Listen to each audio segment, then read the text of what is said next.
Hello everyone. आज हम बात करने वाले हैं बहुत ही ज़्यादा इंपॉर्टेंट वीडियो के बारे में। ये वीडियो पूरी तरीके से डेडिकेटेड है नीट यूजी के स्टूडेंट्स के लिए जो कि अभी 7th मई को एग्जाम देने वाले हैं। एंड आई होप कि आप मॉक टेस्ट जो है बेटा लगा रहे हो। आज इस वीडियो में हम बात करने वाले हैं प्रैक्टिस पेपर की, जिसको आप गेस्ट पेपर भी बोल सकते हो या मॉक पेपर भी बोल सकते हो। इस मॉक पेपर में बेटा टोटल 50 क्वेश्चन है जिनको हम अटेम्प्ट करेंगे। आप भी इस मॉक पेपर को या गेस्ट पेपर को बेटा प्रैक्टिस कीजिए और ये बताइए कमेंट सेक्शन में कि आपके इस पेपर में से कितने मार्क्स जो हैं आपके फिजिक्स के अंदर बन रहे हैं। एंड ये गेस्ट पेपर जो है बेटा पूरे आपके नीट फिजिक्स के सिलेबस को कवर करता है। तो क्वेश्चन नंबर फर्स्ट हम यहाँ पे देखते हैं किस टाइप का क्वेश्चन है। बोला गया है the unit of Stefan constant sigma is. अब आपको बेटा इतना तो पता ही है कि स्टीफन कांस्टेंट सिग्मा पूछा गया है।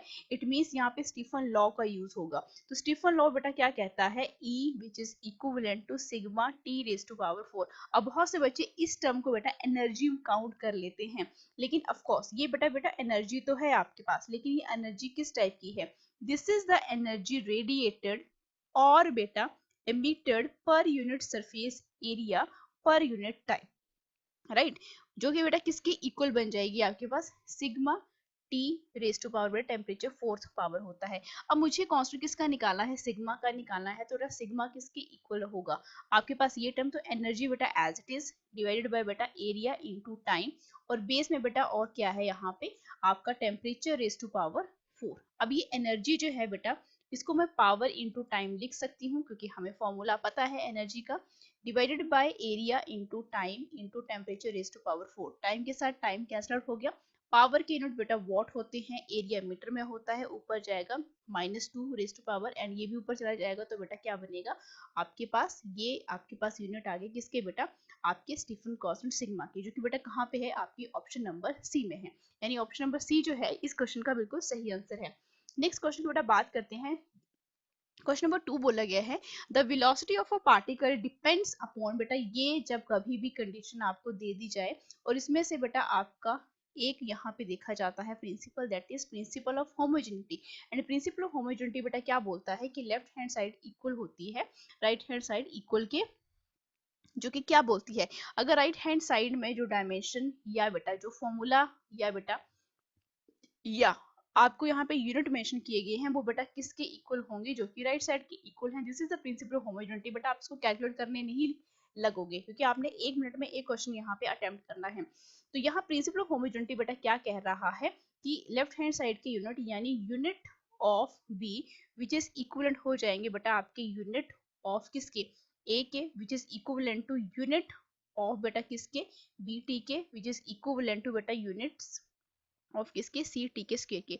यूनिट ऑफ भी बेटा क्वेश्चन में ही मेंशन कर दिया गया है। यानी कई बार बेटा ऐसे क्वेश्चन भी पूछ लिए जाते हैं जहाँ पे आपको आंसर क्वेश्चन में ही दिया गया होता है और बस आपको थोड़ा सा इसमें थोड़ा सा ब्रेन लगाना पड़ता है। तो यूनिट ऑफ ये भी बेटा क्या हो जाएगा, मीटर पर सेकंड हो जाएगा, क्योंकि यहाँ पे प्रिंसिपल ऑफ होमोजेनिटी जो कि क्या कहता है कि left hand side equal to right hand side. तो यहाँ पे फर्स्ट ऑप्शन जो है मीटर पर सेकंड क्या हो जाता है, बिल्कुल करेक्ट हो जाता है।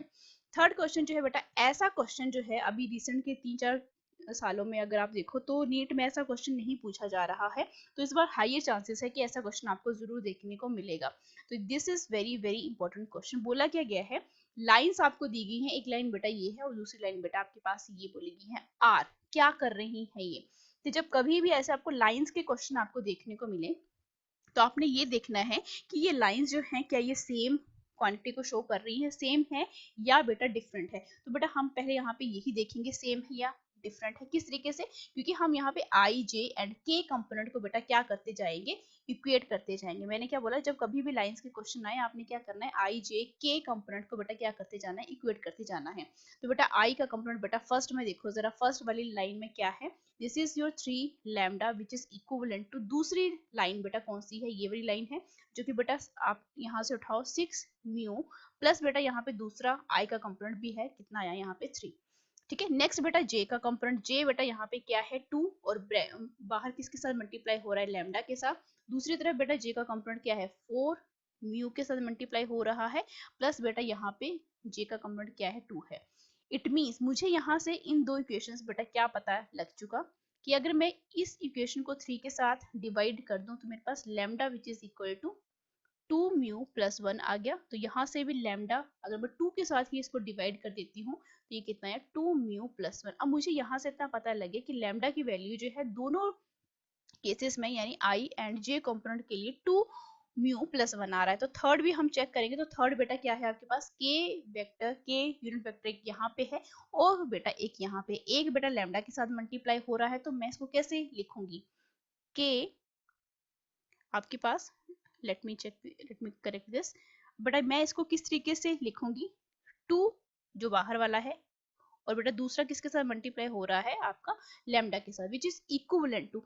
दूसरी तरफ बेटा आपके पास के का कंपोनेंट क्या आ रहा है, यहाँ पे देखो 3k है एंड यहाँ पे बेटा क्या है 2k है।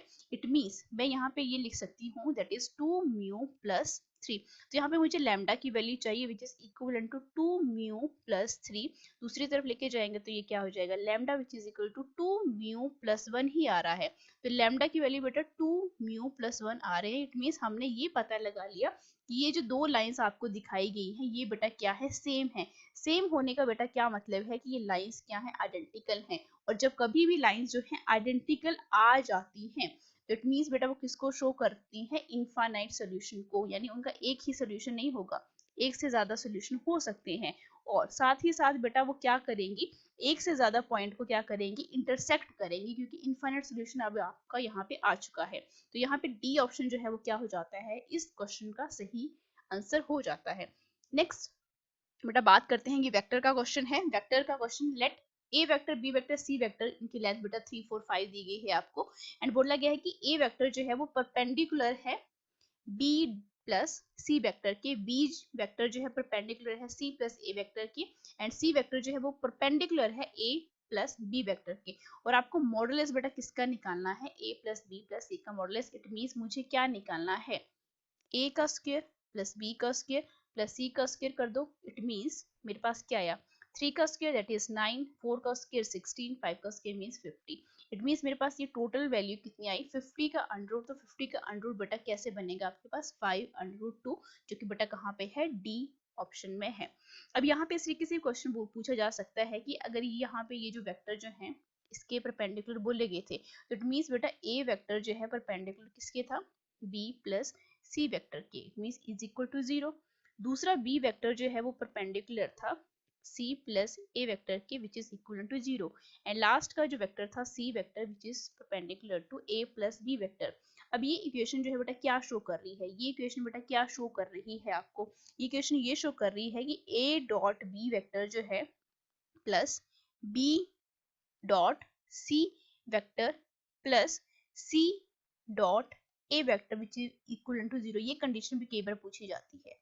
ठीक है, अगर ये आपको क्वेश्चन में ये पूछा गया है और आपको ऑप्शन बेटा यहाँ पे प्लस माइनस या equal to not equal to भी बोला जा सकता है, या बेटा आपको ऑप्शन इस तरीके से पूछे जा सकते हैं A dot B equivalent to B dot C equivalent to C dot A. यहाँ पे बेटा लेस देन इक्वल देन भी हो सकता है, लेकिन हमने इस इक्वेशन के अकॉर्डिंग जो है इन फॉर्मूलाज को यहाँ पे क्या किया है राइट डाउन किया है। ठीक है, नेक्स्ट क्वेश्चन की तरफ बढ़ते हैं। बोला गया है the velocity displacement curve for an object moving along a straight line as shown in the figure at which point marked, जो कि 1 2 3 यहाँ पे दिए गए हैं, उसमें से कहाँ पे स्पीड जो है ज्यादा हो रही है। तो बहुत ऑब्वियस सा क्वेश्चन है।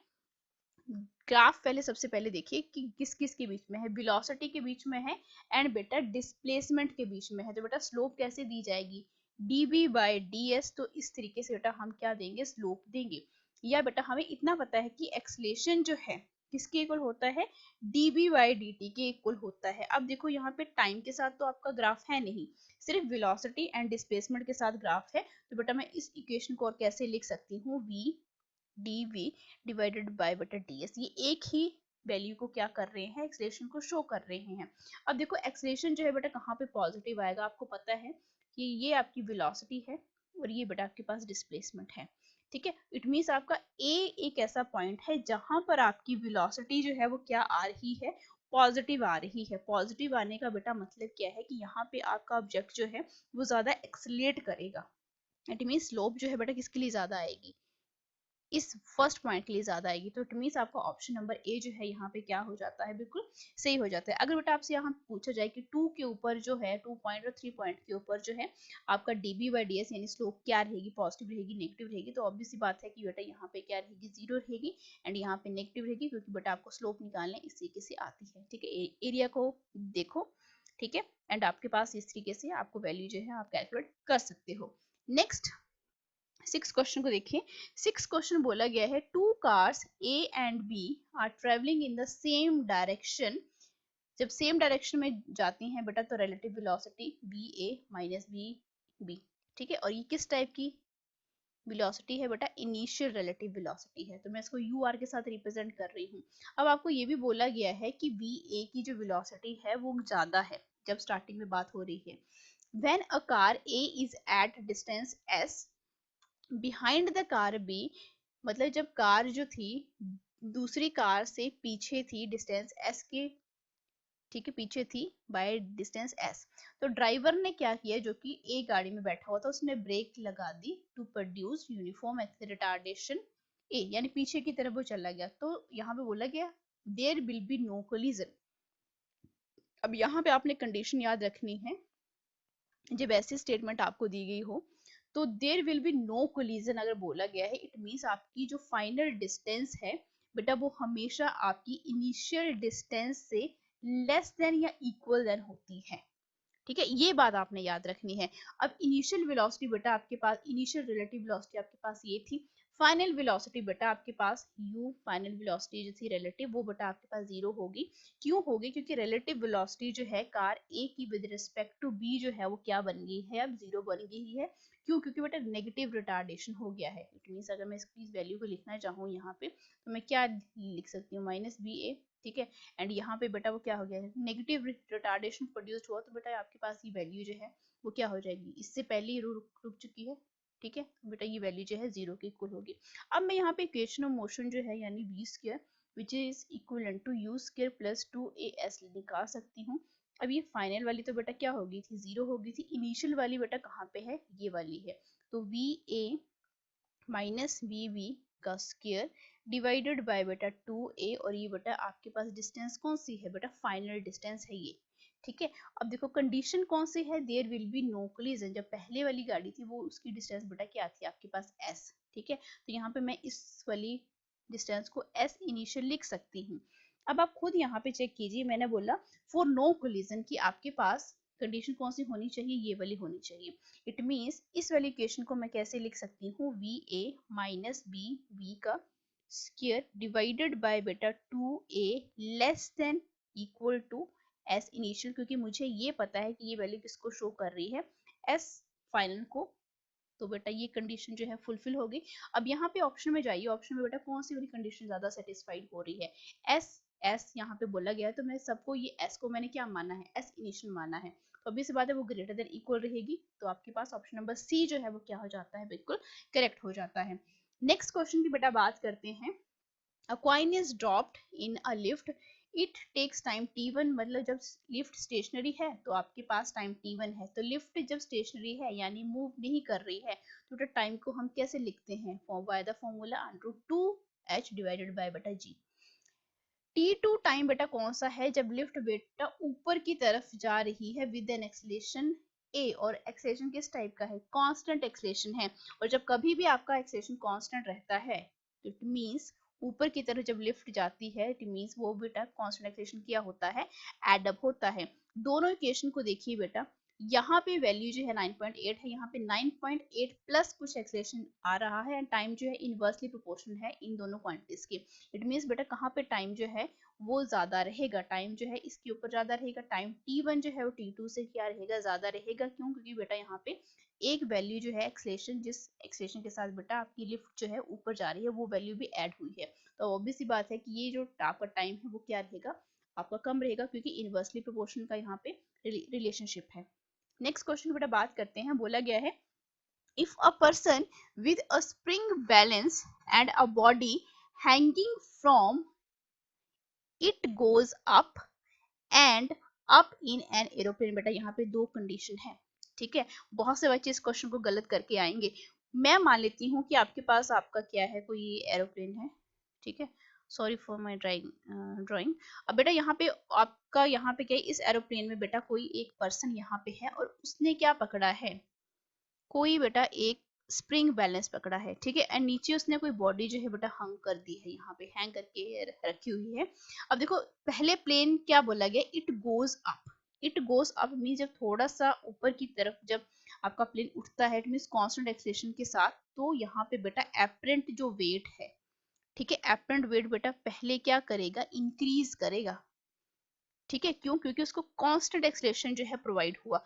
फिर एंड सेकंड कंडीशन बेटा, and up in an aeroplane, जब ऊपर की तरफ एरोप्लेन जो है उड़ने लगता है, किसी भी एक्सेलरेशन के साथ उड़े, लेकिन आपको पता है कि एक्सेलरेशन ड्यू टू ग्रेविटी की वैल्यू जो है वो क्या हो रही है, डिक्रीज हो रही है। इट मीन सेकंड केस में क्या होगा कि आपका जो एपरेंट वेट है उस स्प्रिंग में बेटा आपको क्या देखने को मिलेगा, डिक्रीज्ड फॉर्म में देखने को मिलेगा।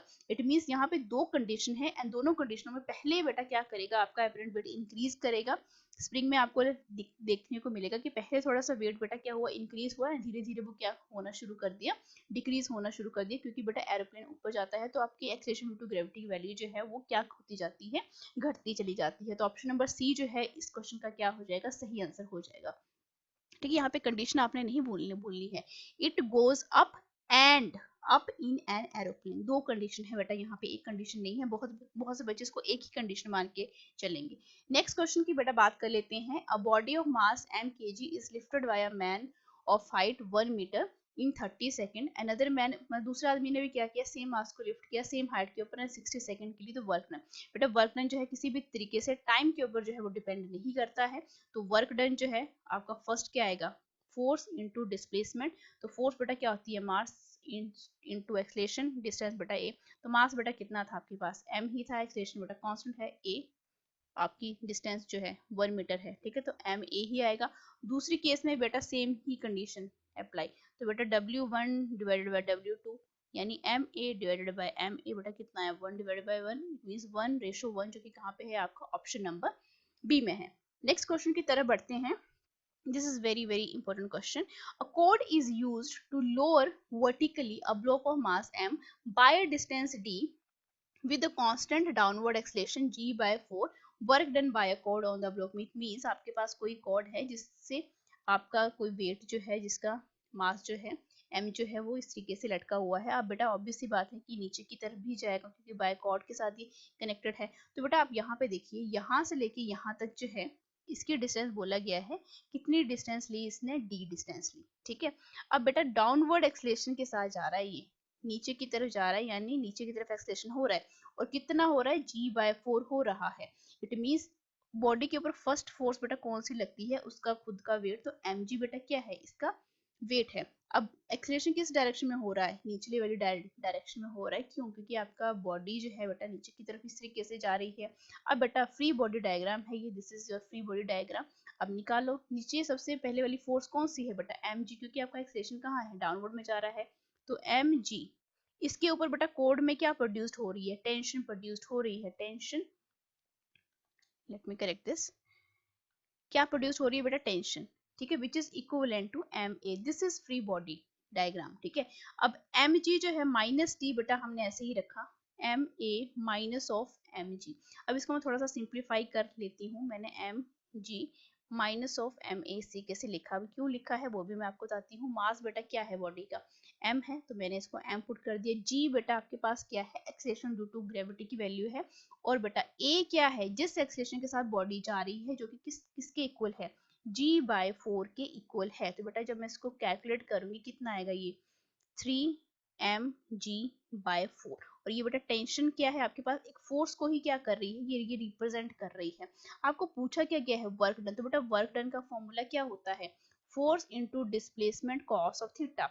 अब देखिए इस तरफ आपकी बॉडी जा रही थी, वेट जो भी जा रहा था डाउनवर्ड में, टेंशन कहाँ प्रोड्यूस हो रही है, अपोजिट डायरेक्शन में, तो कंप्लीट एंगल जो बेटा यहाँ पे बन रहा है दैट इज 180 डिग्री। तो cos 180 डिग्री की वैल्यू कितनी होती है, -1। तो बेटा फोर्स यानी फोर्स किस में, कॉर्ड में स्ट्रिंग में जितनी भी फोर्सेस प्रोड्यूस्ड होती हैं बेटा उनको हम क्या बोलते हैं, टेंशन बोलते हैं। तो टेंशन बेटा हमने निकाली है यहाँ पे, that is -3 mg/4 and s बेटा डिस्प्लेसमेंट कितनी हुई है यहाँ से लेके यहाँ तक, दैट इज योर d। ठीक है, तो ऑप्शन सी जो है यहाँ पे क्या हो जाता है, बिल्कुल करेक्ट हो जाता है। माइनस साइन बेटा क्यों लगा है, क्योंकि cos 180 की वैल्यू होती है -1। नेक्स्ट क्वेश्चन की तरफ बढ़ते हैं। This is very very important question, बहुत से बच्चे इसको गलत करके भी आएंगे। ठीक है, बोला गया है 1/4 section is cut from a uniform circular disc of radius r, जिसका मास बेटा m है, and it is made to rotate about a line perpendicular to its plane and passing through the center of the original disk, the moment of inertia about the axis of rotation। ठीक है, सिर्फ बेटा आप इस वाली statement के ऊपर ध्यान दो, एंड सिर्फ बेटा यहाँ पे। ठीक है, और ये रोटेट तो हमने करना ही है इसको। एक बेटा आपके पास डिस्क है, क्योंकि डिस्क है ये, ठीक है, और ये इस तरीके से रोटेट हो रही है किसी भी आपकी वेलोसिटी के साथ, एंगुलर वेलोसिटी के साथ, ओमेगा के साथ। अब बेटा इसका मास जो है बेटा बोला गया है, इसका क्वार्टर पार्ट जो है कट किया गया है, यानी ये वाला। ठीक है, इतना ही आपका पार्ट जो है बेटा कट हुआ है, यानी ये कौन सा पार्ट है आपके पास, क्वार्टर पार्ट है। क्वार्टर पार्ट का मास जो है बेटा m बोला गया है, तो बेटा पूरे डिस्क का मास कितना आएगा, 4m आएगा। यहीं पे बच्चे गलती करके आएंगे कि वो मास को सिर्फ m ही कंसिडर करेंगे। ठीक है, याद रखना है कि क्वार्टर जो पार्ट हमने कट किया है उसका मास बेटा क्या है, m है, तो पूरी डिस्क का बेटा मास क्या होगा आपका, 4m होगा, क्योंकि हमने क्या निकालना है, moment of inertia about the axis of rotation हमने कैलकुलेट करना है। तो सबसे पहले बेटा मैं क्या करूंगी, moment of inertia about axis निकालूंगी। ठीक है, moment of inertia about axis, ठीक है, शॉर्ट फॉर्म में लिख रही हूँ। अब मुझे पता है इसका फॉर्मूला क्या होता है, हाफ एम आर का स्क्वायर। अब बेटा डिस्क का मास कितना है, 4m है, इट मींस मुझे वैल्यू जो है m की प्लेस पे बेटा कितना पुट करना पड़ेगा, 4m, और ये r का स्क्वायर, इट मींस 2, मेरे पास वैल्यू कितनी आई है, 2m r का स्क्वायर। इट मींस मुझे यहाँ पे इतना पता चल गया कि मोमेंट ऑफ इनर्शिया जो है अबाउट द एक्सिस कितना आ गया, 2m r का स्क्वायर। लेकिन बेटा यहाँ पे बोला क्या गया है, it is made to rotate about a line perpendicular to its plane and passing through the center of the original disk। It means मुझे moment of inertia quarter section का यहाँ पे निकालना है।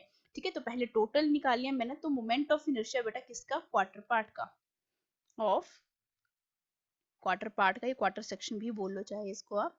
ठीक है, अब देखो यहाँ पे क्वार्टर सेक्शन जो है उसका मोमेंट ऑफ टोटल बेटा कितना था, 2m r का स्क्वायर।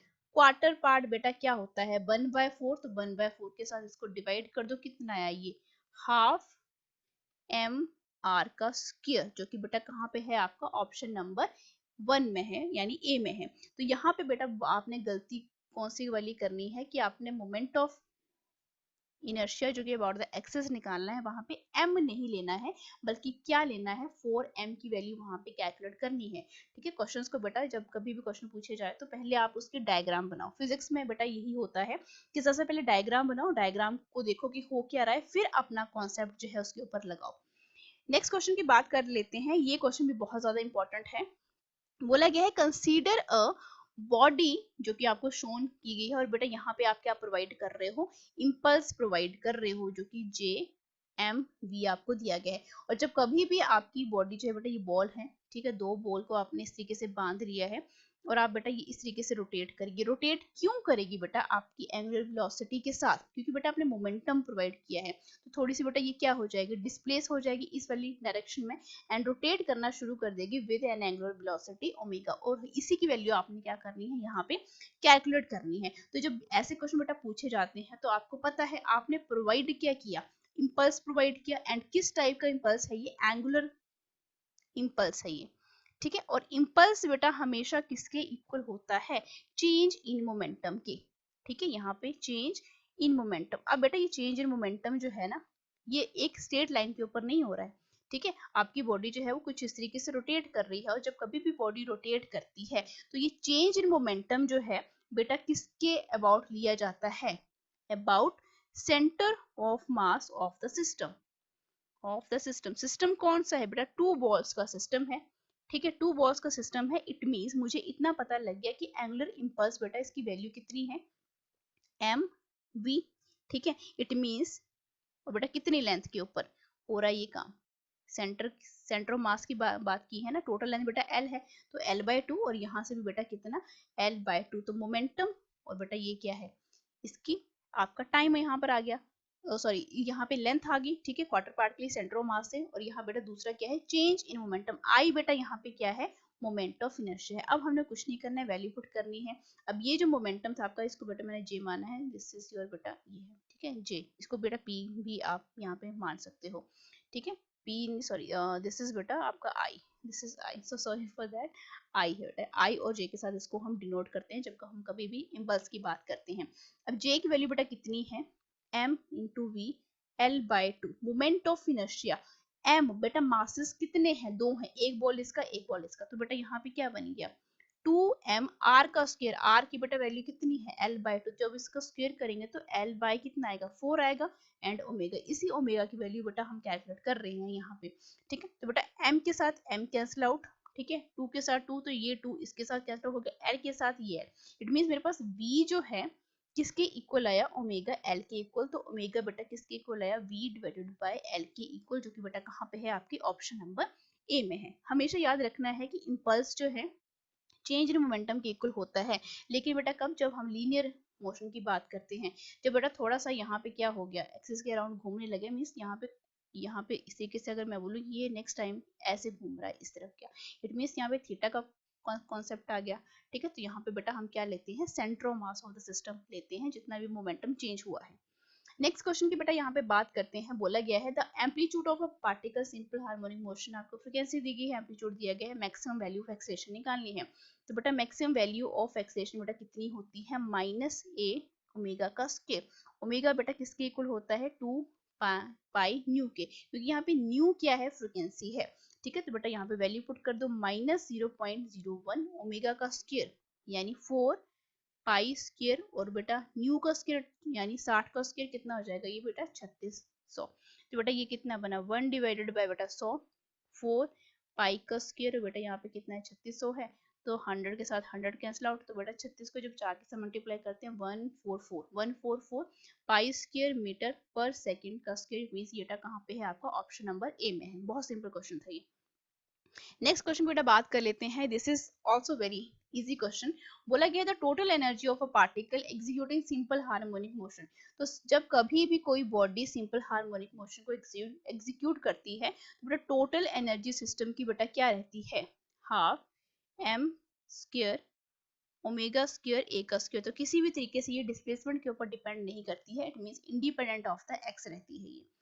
क्वेश्चन नंबर 15 देखिए, बोला गया है an earth satellite is moved from one stable orbit to further stable orbit, it means बेटा यहाँ पे कौन सी वैल्यू चेंज हो रही है आर चेंज हो रहा है, डिस्टेंस चेंज हो रही है, तो which one of the following quantities increase, कौन सी क्वांटिटी बेटा इंक्रीज करेगी, ऑब्वियस सी बात है ग्रेविटेशन पोटेंशियल एनर्जी, क्योंकि टोटल हम जब कभी अर्थ की सैटेलाइट जो है मूव करती है एक स्टेबल ऑर्बिटर से दूसरे स्टेबल ऑर्बिट में, तो बेटा हम हमेशा किसको काउंट करते हैं ग्रेविटेशनल पोटेंशियल एनर्जी को, जो कि बेटा किसके इक्वल होती है -G/m/m/r। अब बेटा r जो है बेटा क्या हो रहा है आपका चेंज हो रहा है, ऑब्वियस सी बात है कि आपकी ग्रेविटेशनल पोटेंशियल एनर्जी जो है वो क्या कर जाएगी इंक्रीज कर जाएगी, क्योंकि इसकी वैल्यू इंक्रीज हो रही है तो बेटा ये भी इंक्रीज करेगी, कि साइन बेटा यहाँ पे क्या है नेगेटिव साइन है। नेक्स्ट बेटा बात करते हैं, if the value of g at the surface of earth is 9.8, ये बेटा वैल्यू हमें पता है कि 9.8 मीटर पर सेकंड स्क्वायर ही होती है। अब आपको बोला गया है कि वैल्यू ऑफ जो g है at place 480 kilometre above the surface of the will be, तो बेटा आपको पता है कि जब हम अर्थ के सरफेस के ऊपर बात करते हैं तो वहां पे g कितना काउंट किया जाता है, जब हम बात करते हैं on the surface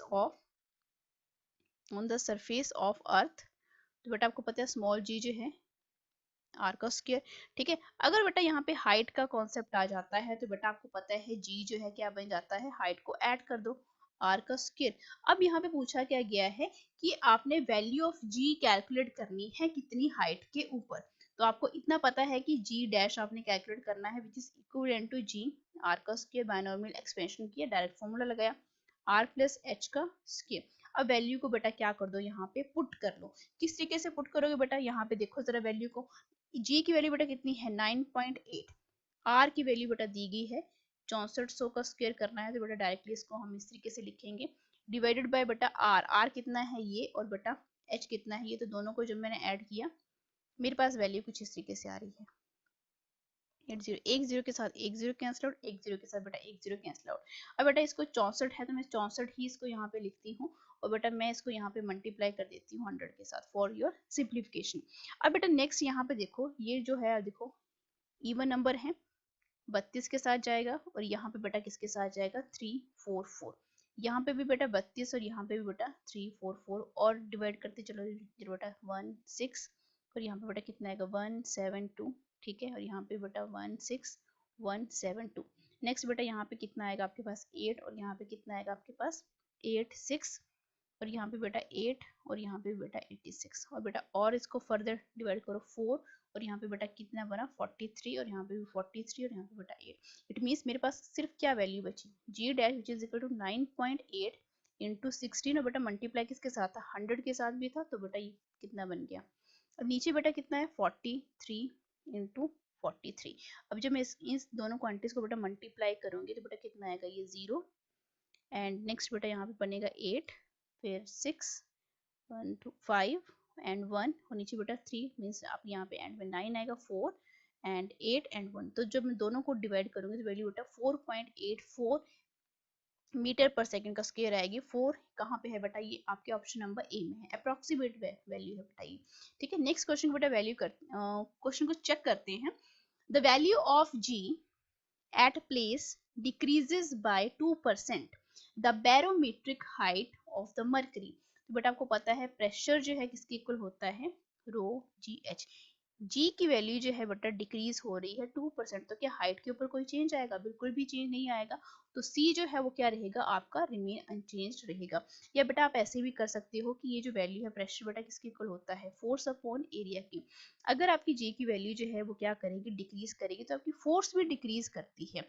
force decrease होने का मतलब क्या है कि आपके बैरोमीटर की हाइट पे कोई भी फर्क नहीं पड़ेगा, ठीक है। तो ऑप्शन जो सी जो है, दोनों मेथड से बेटा आप कर सकते हो, या फॉर्मूले की मैंने फॉर्मूले की मदद से किया है, आप कॉन्सेप्ट या फॉर्मूला दोनों भी लगा सकते हो। नेक्स्ट क्वेश्चन बेटा बात करते हैं। ये देखो इतनी लंबी स्टेटमेंट है लेकिन इस क्वेश्चन में बेटा कुछ भी करने लायक नहीं है। टू बॉडीज बोली गई हैं जिनका वॉल्यूम V एंड 2B है और इक्वल वीरियम में है। इक्वल वीरियम जब कभी भी बेटा क्वेश्चन में आपको मेंशन कर दिया जाए, इट मींस वहां पे इक्वल वीरियम की कंडीशन जरूर लगती है। बोला गया है कि जो लार्जर बॉडी है is then immersed in oil, जिसकी डेंसिटी बेटा कुछ ऐसी है, what must be the density of the liquid in which a smaller body is simultaneously immersed so as not to disturb the equilibrium of the balance। Means आपने equilibrium की condition यहाँ पे लगानी है। तो जब कभी भी हम इक्विलिब्रियम की कंडीशन यहाँ पे लगाते हैं, ठीक है, फॉर एन इक्विलिब्रियम, आपकी जो डेंसिटी है वो क्या होनी चाहिए, इक्वल होनी चाहिए। तो ठीक है, ये B है और ये 2B है, इट मीन्स दूसरी इस वाली डेंसिटी को मुझे क्या करना पड़ेगा 2 के साथ मल्टीप्लाई करना पड़ेगा। तो 2 के साथ बेटा मल्टीप्लाई कर दो 10⁻³ पर मीटर का क्यूब। तो बेटा ये कितनी है 1.8 इंटू 10⁻³ किलोग्राम पर मीटर का क्यूब। इट मीन्स आपका ऑप्शन नंबर बी जो है यहाँ पे क्या हो जाता है, यहाँ पे बिल्कुल सही हो जाता है। बेटा इतनी लंबी स्टेटमेंट में आपने नहीं पढ़ना है, सिर्फ ये देखो कि इक्विलिब्रियम की कंडीशन है और इक्विलिब्रियम की कंडीशन में आपकी डेंसिटीज जो है बेटा क्या रहेंगी, इक्वल रहेंगी, ठीक है। लेकिन देखो यहाँ पे वॉल्यूम कितना है 2B है, मीन्स ये वाला वॉल्यूम भी मुझे कितना बनाना पड़ेगा 2 टाइम्स ज्यादा करना पड़ेगा। तो अगर डेंसिटी बेटा आपके पास रो है तो इसको भी बेटा क्या करना पड़ेगा, मुझे डबल करना पड़ेगा, ठीक है। तो बेटा इक्विलिब्रियम की कंडीशन कहती है कि आपकी डेंसिटीज दोनों साइड में, left hand side right hand side means या ऊपर या नीचे दोनों साइड क्या रहेंगी, आपकी इक्वल रहेंगी। नेक्स्ट क्वेश्चन की बेटा बात करते हैं। इफ x जो है लॉन्गिट्यूडिनल स्ट्रेन है is produced in a wire of Young मोलिस्टेज देन एनर्जी पर यूनिट। अब आपको पता है कि जब हम कभी भी बात करते हैं एनर्जी पर यूनिट वॉल्यूम की, पर यूनिट वॉल्यूम की, इट मींस बेटा वो किसके इक्वल होती है half into stress into strain. ये बेटा बेसिक सा फॉर्मूला है, ठीक है, एनर्जी पर यूनिट वॉल्यूम का। अब मुझे इतना पता है कि यंग मॉडुलस जो है किसके इक्वल होता है आपका स्ट्रेस डिवाइडेड बाय बेटा क्या स्ट्रेन। तो बेटा y कितना है स्मॉल y है, स्ट्रेस बेटा आपके पास क्या है, स्ट्रेस की बेटा वैल्यू यहाँ पे नहीं मेंशन करी गई है तो स्ट्रेस को हम स्ट्रेस ही लिखेंगे, लेकिन स्ट्रेन यहाँ पे क्या बोला गया है x। तो इट मींस मैं स्ट्रेस की वैल्यू को कैसे पुट कर सकती हूँ यहाँ पे y इंटू एक्स, बेटा डायरेक्ट पुट कर दो y स्ट्रेस के प्लेस पे बेटा क्या है y इंटू एक्स, और बेटा स्ट्रेन की कितनी वैल्यू है आपके पास x ही तो है। तो इट मींस मेरे पास y हाफ y x का स्क्वायर जो कि बेटा कहाँ पे है आपका ऑप्शन नंबर डी में है। नेक्स्ट क्वेश्चन बेटा बात करते हैं, if young modulus for a material is 0, young modulus की वैल्यू जो है बेटा 0 किसके लिए होती है? सॉलिड्स के लिए होती है, लेकिन वो सॉलिड किस फॉर्म में होते हैं? आपके पाउडर फॉर्म में होते हैं। तो ऑप्शन नंबर बी जो है क्या हो जाता है, इसका सही आंसर हो जाता है। नेक्स्ट क्वेश्चन की बात करते हैं बेटा, 21 क्वेश्चन है ये। अ सिलिंड्रिकल ट्यूब जो है open at both ends has a fundamental frequency, बेटा जब ओपन होते हैं तो बेटा फंडामेंटल फ्रीक्वेंसी किसके इक्वल होती है? 2L के इक्वल।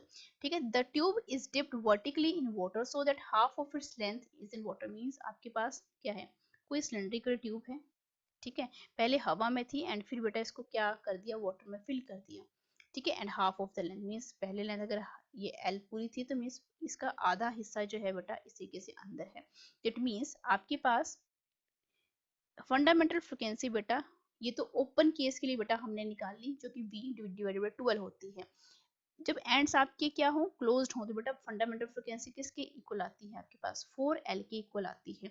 अब ये L जो है बेटा अब डिप्ट कर दिया है तो इसमें इसके एंड जो है बेटा क्या हो गया, बंद हो गया। तो यहाँ पे L की वैल्यू जो है किसके इक्वल होगी? L/2 के, जो कि यहाँ पे हम एक स्टेटमेंट में ही बोला गया है, ठीक है, अपनी तरफ से हम कुछ भी नहीं कर रहे हैं। तो मीन्स V जो है L बेटा कितना है, L/2 है, तो बेटा ये कितना है 2, it means V divided by 2L।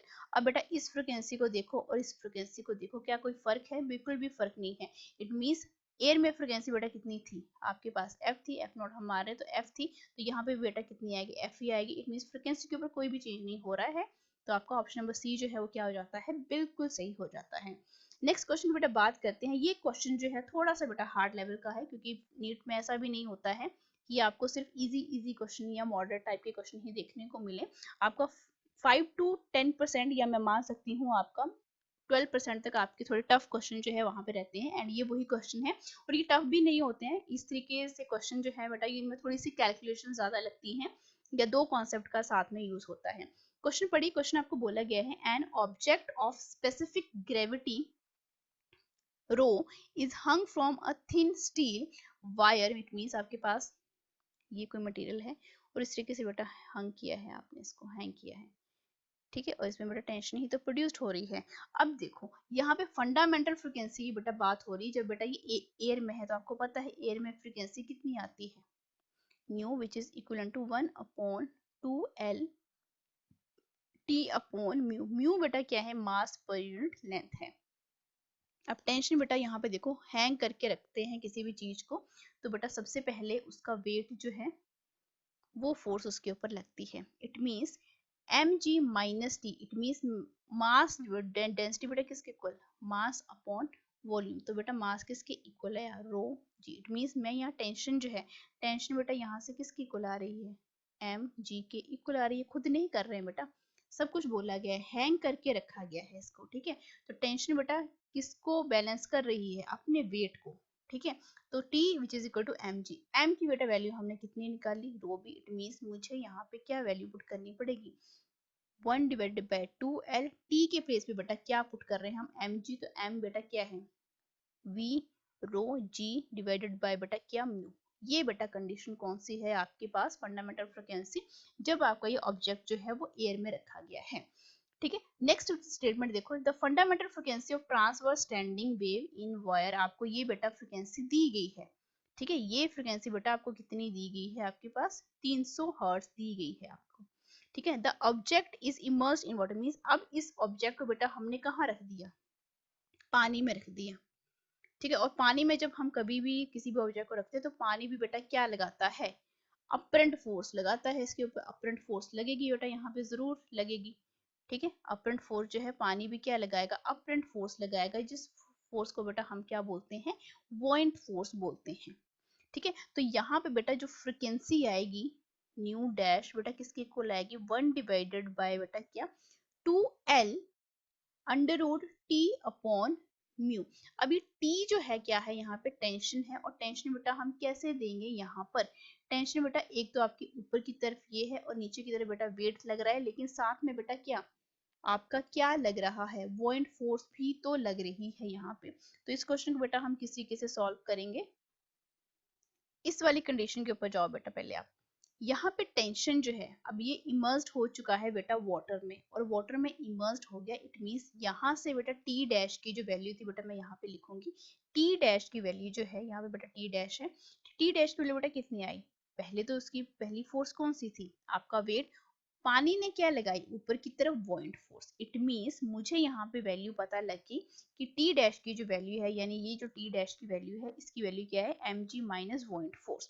अब देखो मास जो है बेटा क्या है आपका, इसके इक्वल है, सेम हमने यही मेथड हमने यूज करना है कि जहां जहां टेंशन है हम इसको पुट कर लेंगे, इट मींस मैं यहाँ पे इस वैल्यू को अगर सिंप्लीफाई करना चाहूँ तो बेटा ये क्या रहेगा, मास जो है which is equal to v rho G minus बेटा क्या, अब बॉइंट फोर्स बेटा कितने पानी के ऊपर लगेगी, जितना वो डिप किया गया है, कितना डिप किया गया है बेटा, area, one half of that's volume, volume कितना है बेटा v है, वन हाफ बेटा ये क्या बन जाएगा रो, और बेटा ये क्या है जी, और ये डेंसिटी बेटा किसकी है, वाटर की है। तो यहाँ पे बेटा हम क्या करेंगे, सिंप्लीफाई करो जरा इसको, आपके पास कॉमन फैक्टर कौन सा आएगा, Vg डिवाइडेड बाय 2, और अंदर बेटा एलसीएम लो सॉल्व करो, 2 रो माइनस रो, ये बेटा वैल्यू किसकी आई, टी डैश की, तो इट मींस मैं इसको यहाँ पे पुट कर सकती हूँ, nu dash which is equivalent to 1/2L, bracket के अंदर बेटा यहाँ पे मैं क्या पुट करूंगी, Vg divided by 2 rho minus रो,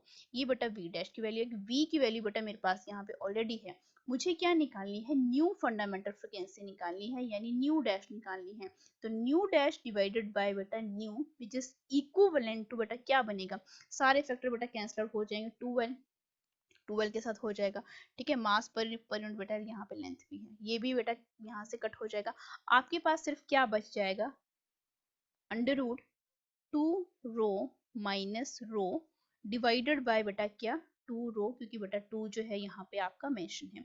अब बेटा न्यू फ्रीक्वेंसी निकालनी है, न्यू डैश न्यू, अब बेटा ये क्या है, अंडर रूट है, अंडर रूट को बेटा मैं कैसे लिख सकती हूँ, that is your 2 rho minus rho divided by बेटा 2 रो 1/2 अंडर रूट की वैल्यू।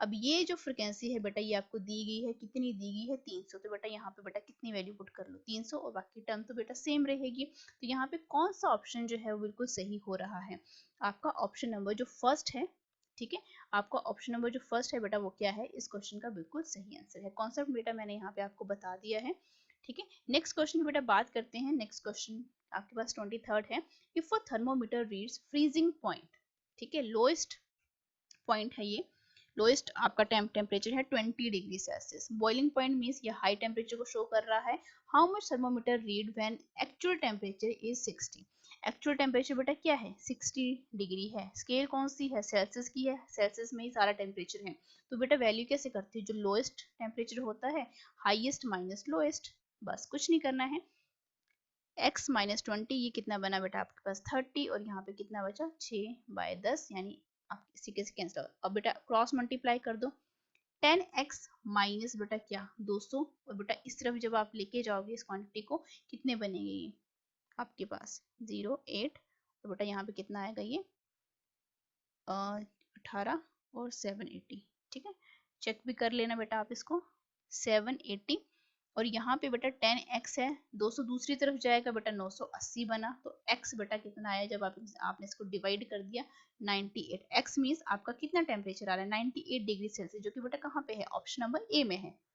नेक्स्ट क्वेश्चन की बेटा बात करते हैं, when a bimetallic strip is heated, bimetallic यानी दो मेटल्स की स्ट्रिप, ठीक है, जिस तरीके से आपने देखा होगा बेटा आपकी थर्मस की जो बॉटल्स होती हैं उसमें भी बेटा बायोमेटेलिक स्ट्रिप लगी होती है, बाहर की तरफ मटेरियल जो होता है वो एल्यूमिनियम होता है, एंड अंदर की तरफ बेटा कॉपर की लेयर होती है, तो मैं ये मान सकती हूँ कि बेटा बाहर की जो लेयर है बेटा ये ए है, ठीक है, और अंदर बेटा कौन सी है आपके पास, इस तरीके से मान लेती हूँ दूसरा मटेरियल है, तो जब इसको बेटा हम क्या करते हैं, हीट करते हैं, यानी बेटा इसका टेम्परेचर जो है बेटा क्या करते हैं, हम हाई कर देते हैं, तो बेटा ये कैसे बन जाती है, आपकी थोड़ी सी आग की फॉर्म में बन जाती है, ठीक है, एक तरीके की आर्क यहाँ पे आपको दिखाई पड़ती है, और बेटा कौन सा एरिया जो है ज्यादा बेंड होता है, जो बेटा बाहर मटेरियल लगा हुआ है, बाहर बेटा कौन सा मटेरियल था आपका ए वाला, तो ए वाला जो पोर्शन है बेटा वो थोड़ा क्या होगा, ज्यादा बेंड होगा एज कंपेरिजन टू द जो दूसरा आपका मटेरियल है, ठीक है, A and this is your B,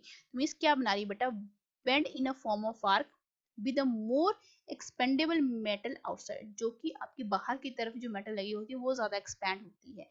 ठीक है, तो ऑप्शन नंबर सी जो है वो क्या है इस क्वेश्चन का बिल्कुल सही आंसर है। ठीक है, नेक्स्ट क्वेश्चन की बेटा बात करते हैं। 25th क्वेश्चन है, ये थोड़ा सा ट्रिकी है, थोड़ी सी इसमें कैलकुलेशन है। Two spherical vessel of equal volume are connected by an narrow tube, this is बेटा नैरो, ठीक है, नैरो ट्यूब है ये, this is a narrow tube.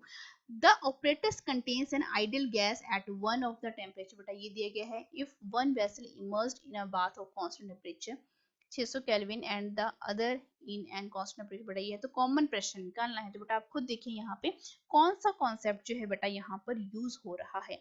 यहाँ पे बेटा कॉन्सेप्ट कौन सा यूज हो रहा है, that is PV which is equal to mu R T. ठीक है, क्योंकि हमें कॉमन प्रेशर निकालना है, यानी पी डैश की वैल्यू निकालनी है। तो इट मींस बेटा मैं यहाँ पे क्या बोल सकती हूँ, पी वी डिवाइडेड बाय बेटा R T which is equivalent to बेटा क्या, म्यू। तो बेटा ये इक्वेशन जो है वो कैसे डिड्यूस हो जाएगी, तो मैं क्या इस इक्वेशन को बेटा कुछ इस तरीके से लिख सकती हूँ। ऑफ कोर्स मैं इस इक्वेशन को कैसे लिख सकती हूँ, mu which is equivalent to P V divided by R which is equivalent to बेटा क्या, M U one plus M U to.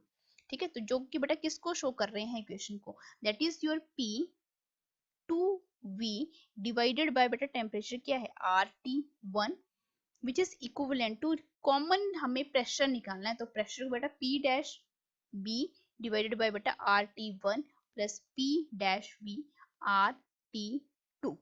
अब बेटा कुछ कुछ नहीं करना है, पी डैश आपका जो प्रेशर है, ठीक है, वो कितना बनेगा बेटा यहाँ पे 2p, वॉल्यूम बेटा क्या हो गया, थ्रू आउट कैंसिल आउट हो गया। ठीक है, वॉल्यूम को बेटा कॉमन लेके तो यहाँ पे 2p बचा, डिवाइडेड बाय बेटा R T one which is equivalent to P dash and बेटा आर जो है यहाँ से कॉमन है, तो बेटा इसको कॉमन ही यहाँ पे काउंट कर लो। आपके पास क्या बचा इस इक्वेशन को बेटा देखो जरा, 1 divided bye T one, 1 divided by बेटा टी टू, बाहर क्या निकाला हमने पी डैश डिवाइडेड बाय बेटा आर। अब इसको क्या लो, एलसीएम लो, एलसीएम लेके क्या होगा बेटा T two plus T one into T two. ठीक है, अब कुछ नहीं करना, सारी वैल्यूज हमें यहाँ पे दी गई हैं। अब ये जो r है, इस r के साथ बेटा ये भी क्या हो गया, कैंसिल आउट हो गया। ठीक है, अब p डैश की जो वैल्यू है कैसे निकलेगी बेटा, दूसरी तरफ मल्टीप्लाई कर दो, कितना बनेगा 2p t two divided by बेटा क्या बनेगा आपके पास, that is your t1 plus t2।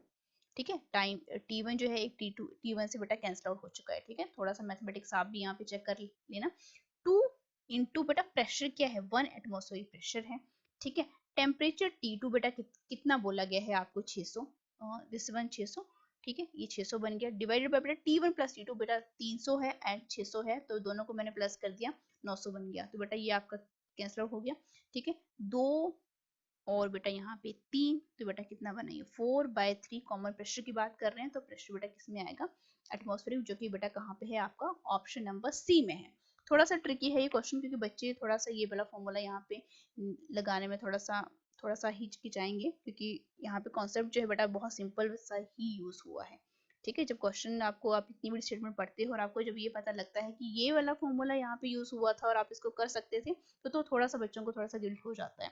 ठीक है, नेक्स्ट क्वेश्चन बेटा बात करते हैं। बोला गया है if pressure of carbon dioxide real gas in a container is given में, बेटा ये कंडीशन आपको दी गई है, तो मास निकालना है बेटा, यानी इसका मास निकालना है हमने।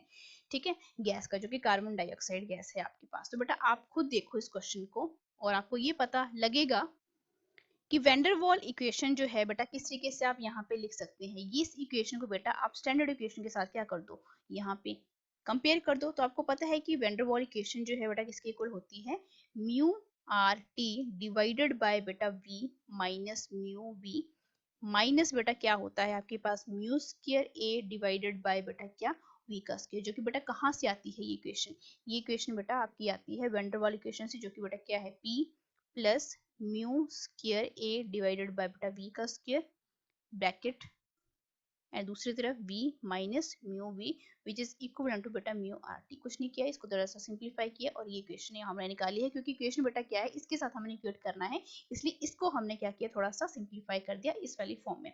अब बेटा खुद देखो, कंपेयर करके हमें यहाँ से क्या पता लग रहा है। अब यहाँ पे बेटा v है और यहाँ पे बेटा v है, यहाँ पे 2 है, तो दूसरी तरफ जाके बेटा म्यू की वैल्यू क्या बनेगी, 1/2 बन जाएगा। इट मीन्स मुझे यहाँ पे म्यू की वैल्यू 1 डिवाइडेड बाय बेटा 2 पता लगी।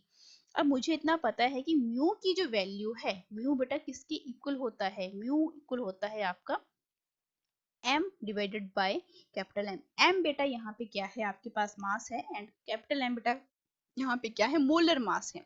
तो बेटा म्यू की जो वैल्यू है 1/2 मेरे पास आ गई, 1/2 विच इज इक्विवेलेंट टू m/m। ठीक है, तो यहाँ पे मोलर मास बेटा कार्बन डाइऑक्साइड का कितना होता है, 44। तो मैं इसको लिख सकती हूँ कि स्मॉल m जो है 1/2 इंटू मेरा मोलर मास कितना है, 44 है। तो मीन्स मेरे पास 22 जो है ग्राम जो है क्या आ रहा है, mass of the gas in a container, जो कि बेटा कहाँ पे है, आपके ऑप्शन नंबर बी में है। नेक्स्ट क्वेश्चन की बेटा बात करते हैं। टू मेटालिक स्फीयर्स हैं S1 and S2 are made of same material and have got identical surface finish. The mass of S1 is thrice of S2. Both the spheres are heated to the same high temperature and placed in the same room having low temperature but are thermally insulated from each other. The ratio of the initial rate of cooling S1 to S2 means आपने ratio निकालना है किसका, cooling का S1 से S2 की। अब देखो दोनों जो मेटेलिक स्फीयर आपको यहाँ पे बताए गए हैं वो सेम मेटेरियल के बने गए हैं, सेम आइडेंटिकल जो है उनकी क्या है, आपकी सरफेस फिनिश है। ठीक है, अब यहाँ पे आप ये देखिए कि यहाँ पे फॉर्मूला कौन सा यहाँ पे यूज हो रहा है। तो बेटा यहाँ पे आपको पता है कि आपने क्या किया, हीट किया है। जब आप किसी भी स्फीयर को बेटा हीट करते हो हाई टेम्परेचर के ऊपर, तो बेटा कौन सा फॉर्मूला लगता है, heat which is equivalent to dq/dt। बहुत सिंपल सा है, विच इज इक्विवेलेंट टू बेटा क्या है आपके पास, ms dq/dt। ये तो बेटा जनरल सा आपको मेथड पता है। अब ये हीट जो है, ठीक है बेटा, यहाँ पर अगर मैं स्टीफन्स लॉ यहाँ पे लगा दूं तो बेटा हीट जो है किसके इक्वल होती है, आपके पास सिग्मा ए टी का 4, और बेटा ए क्या है, एरिया। एरिया बेटा क्या है, स्फीयर का एरिया, जो कि बेटा किसके इक्वल होगा, आपके पास 4 पाई r का square sigma T raise to power बेटा, यानी टेम्परेचर जो है वो बेटा 4 है। तो बेटा ये इक्वेशन मेरे पास 1 आ गई। जिससे इक्वेशन नंबर 2 बेटा ये भी क्या है, एक टाइप की हीट ही है। ये हीट रेडिएटेड पर सरफेस पर यूनिट टाइम है। ठीक है, इसको कई बार बेटा हम ई भी लिखते हैं। ठीक है, अब बेटा आपने क्या करना है, दोनों इक्वेशन को आप क्या कर दो, इक्वेट कर दो। एक तरफ M S D Q by बेटा क्या है, डी टी है। दूसरी तरफ बेटा क्या बना आपके पास, 4 पाई r का square sigma T raise to power बेटा 4। तो D Q by D T जो है यहाँ से मेरे पास कितना आ गया, आर स्क्वायर डिवाइडेड बाय बेटा m, क्योंकि मुझे यही वैल्यू चाहिए। ठीक है, बाकी कोई रोल नहीं है, क्योंकि मुझे यहाँ पे क्वेश्चन में ही देखो यहाँ पे बोला गया है, हिंट है ये कि मास जो है S1 का थ्राइस है S2 के साथ। तो बेटा मास की यहाँ पे बात हो रही है, और जब कभी भी बेटा मास की बात हो रही हो तो बेटा density which is equivalent to mass divided by बेटा वॉल्यूम। तो बेटा मास किसके इक्वल आएगा, डेंसिटी इनटू वॉल्यूम। वॉल्यूम बेटा किसका, स्फीयर का वॉल्यूम। तो बेटा वॉल्यूम स्फीयर का कितना होता है आपके पास, 4/3 पाई r का क्यूब। ठीक है, तो इट मींस मेरे पास r जो है किसके इक्वल आ रहा है, m रेज टू पावर बेटा कितना बन जाएगा, ये 1/3। ठीक है, क्योंकि यहाँ पे रेडियस की टर्म में हम इसको r को कैलकुलेट कर रहे हैं। तो dq/dt, अब नाउ dq/dt जो है किसके इक्वल आएगा, r स्क्वायर डिवाइड बाय बेटा m है। तो r का स्क्वायर कर दो, ठीक है, यहाँ पे r की वैल्यू है, डिवाइड बाय बेटा m कर दो। तो मेरे पास सिर्फ क्या बच जाएगा, 1 डिवाइडेड बाय बेटा m। तो बेटा रेज टू पावर कितनी बची, सिर्फ और सिर्फ 1/3। अब मास जो है 3 टाइम्स है, इट मीन्स ये इक्वेशन जो है 1/3 रेज टू पावर 1/3 बन जाएगी, जो कि बेटा कहाँ पे है, आपकी ऑप्शन नंबर डी में है। ठीक है, नेक्स्ट क्वेश्चन बेटा बात करते हैं। Starting with the same initial condition, an ideal gas expand from V1 to V2 in 3 different ways. The work done by the gas W1 means आपके पास isothermal है, W2 बेटा isobaric है, W3 बेटा adiabatic है। तो पहले इसको बेटा ड्रॉ कर लो। ठीक है, ड्रॉ कर लो इसको। ये बेटा यहाँ पे वॉल्यूम है, और बेटा यहाँ पे क्या है, आपका प्रेशर है। फर्स्ट W1 जो है बेटा क्या है, आपके पास आइसोथर्मल है। तो बेटा PV के बीच में आपकी आइसोथर्मल किस टाइप की प्रोसेस होती है, अगर मैं यहाँ पे कोई पॉइंट यहाँ पे मान लूँ तो आइसोथर्मल बेटा ये रहेगी, ये फर्स्ट बेटा मैंने मान ली। ठीक है, 2 कौन सी है बेटा, आइसोबैरिक, इट मींस प्रेशर क्या रहेगा बेटा, कांस्टेंट रहेगा, प्रेशर बेटा कांस्टेंट इस तरीके से रहेगा। दिस इज बेटा इक्वेशन आपका 2 को शो कर रही है। थर्ड बेटा क्या है, एडियाबैटिक है, इट मींस आपके पास हीट चेंज नहीं होगी, तो इट मींस एक्सचेंज नहीं होगी, इट मींस बेटा आपके पास थर्ड, ये बेटा आपको थर्ड शो कर रही है। ठीक है, ये आपके पास डायग्राम बन गई, this is V1 and this is बेटा V2। अब आप खुद देखो एरिया बेटा सबसे ज्यादा किसके लिए आ रहा है आपके पास, 2 के लिए, क्योंकि देखो एरिया कितना ज्यादा है, ये है एरिया, ठीक है, यहाँ से लेके यहाँ तक कितना एरिया है, 2 का ज्यादा है, तो एरिया जो है 2 का ज्यादा है। उसके बाद बेटा एरिया किसका ज्यादा है, आपका A1 का। उसके बाद एरिया बेटा किसका है, आपके A3 का है। तो इट मीन्स मेरे पास जो वर्क डन रहेगा W2 greater than W1 greater than रहेगा बेटा W3 के, जो कि बेटा कहाँ पे है, आपके ऑप्शन नंबर ए में है। This is very easy question. Next question बेटा बात करते हैं, बोला गया है 2 rods of same length and material transfer a given amount of heat in 12 second. This is very very interesting question. ऐसे क्वेश्चन जो है नीट के लिए बहुत ज्यादा इंपॉर्टेंट हो जाते हैं जब स्टेटमेंट वाइज के क्वेश्चन है, और बेटा डायरेक्ट ही एक फॉर्मूला लगाकर आप इनको क्या कर सकते हो, कैलकुलेट कर सकते हो। When they are joint end to end, when they are joint lengthwise, then they will transfer same heat same in same condition in. It means मुझे यहाँ पर टाइम निकालना है, बट आपको इतना तो पता है कि हीट जो है किसके इक्वल होती है, Q, which is equal to K A delta Q divided by बेटा एल, और यहाँ पे बेटा क्या आता है, आपका टी आता है, टाइम। अब बोला क्या गया है बेटा, for same heat conductivity. Same heat conductivity का मतलब, बोलने का मतलब क्या है कि जो टाइम है वो आपका किसके साथ डिपेंड करेगा, ए के साथ, ठीक है। ये वाला फॉर्मूला आपका यूज होगा। अब खुद देखो कि आपके पास यहाँ पे एक टाइम तो दिया गया है, दूसरा टाइम बेटा आपने कैलकुलेट करना है, यानी टाइम T1, और T1 यहाँ पे T1 T2 यहाँ पे इंट्रोड्यूस होंगे, तो T1 डिवाइडेड बाय बेटा T2 which is equal to बेटा, इसको लिख लो L1 डिवाइडेड बाय बेटा L2।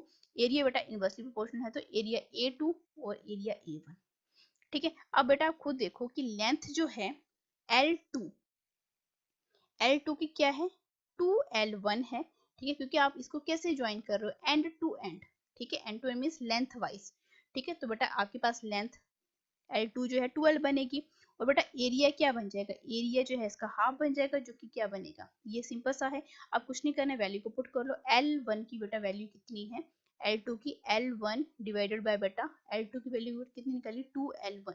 एरिया A2 की वैल्यू जो है A1 डिवाइडेड बाय बेटा 2, और नीचे क्या है A1 A1 A1 A1, तो बेटा आपके पास T1 डिवाइडेड बाय बेटा T2 which is equal to 1 divided by 4। T1 की बेटा वैल्यू कितनी बोली गई है, 12 सेकंड, जो कि क्वेश्चन में ही दी गई है। तो 12 divided by T2 1 divided by 4, cross multiply करो तो T2 बेटा किसके इक्वल आएगा, आपके पास 48 सेकंड। 12 को मल्टीप्लाई करो 4 के साथ, 48 सेकंड। डी ऑप्शन जो है यहाँ पे क्या हो जाता है, बिल्कुल करेक्ट हो जाता है।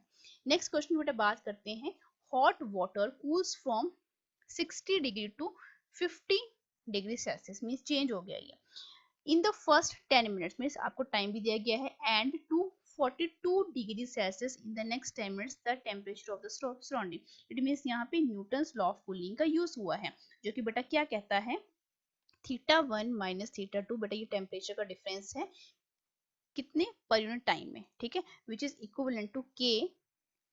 टेम्परेचर का बेटा क्या लेते हैं, एवरेज लेते हैं, और ये बेटा थीटा नॉट बेटा यही क्या है, टेम्परेचर ऑफ द सराउंडिंग है, जिसको हमने कैलकुलेट करना है। लेकिन कंडीशन बेटा क्या है, एक कंडीशन बेटा ये है, दूसरी कंडीशन बेटा ये है।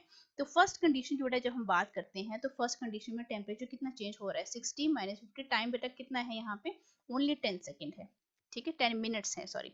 तो बेटा के और बेटा टेम्परेचर का एवरेज यानी 60 प्लस 50 डिवाइडेड बाय बेटा 2, और बेटा theta naught temperature of surrounding. तो बेटा ये यहाँ पे मेरे पास वैल्यू किसकी इक्वल आ रही है, 1 विच इज इक्विवेलेंट टू के 55 माइनस थीटा नॉट। ये इक्वेशन बेटा मैंने इसको 1 मान लिया।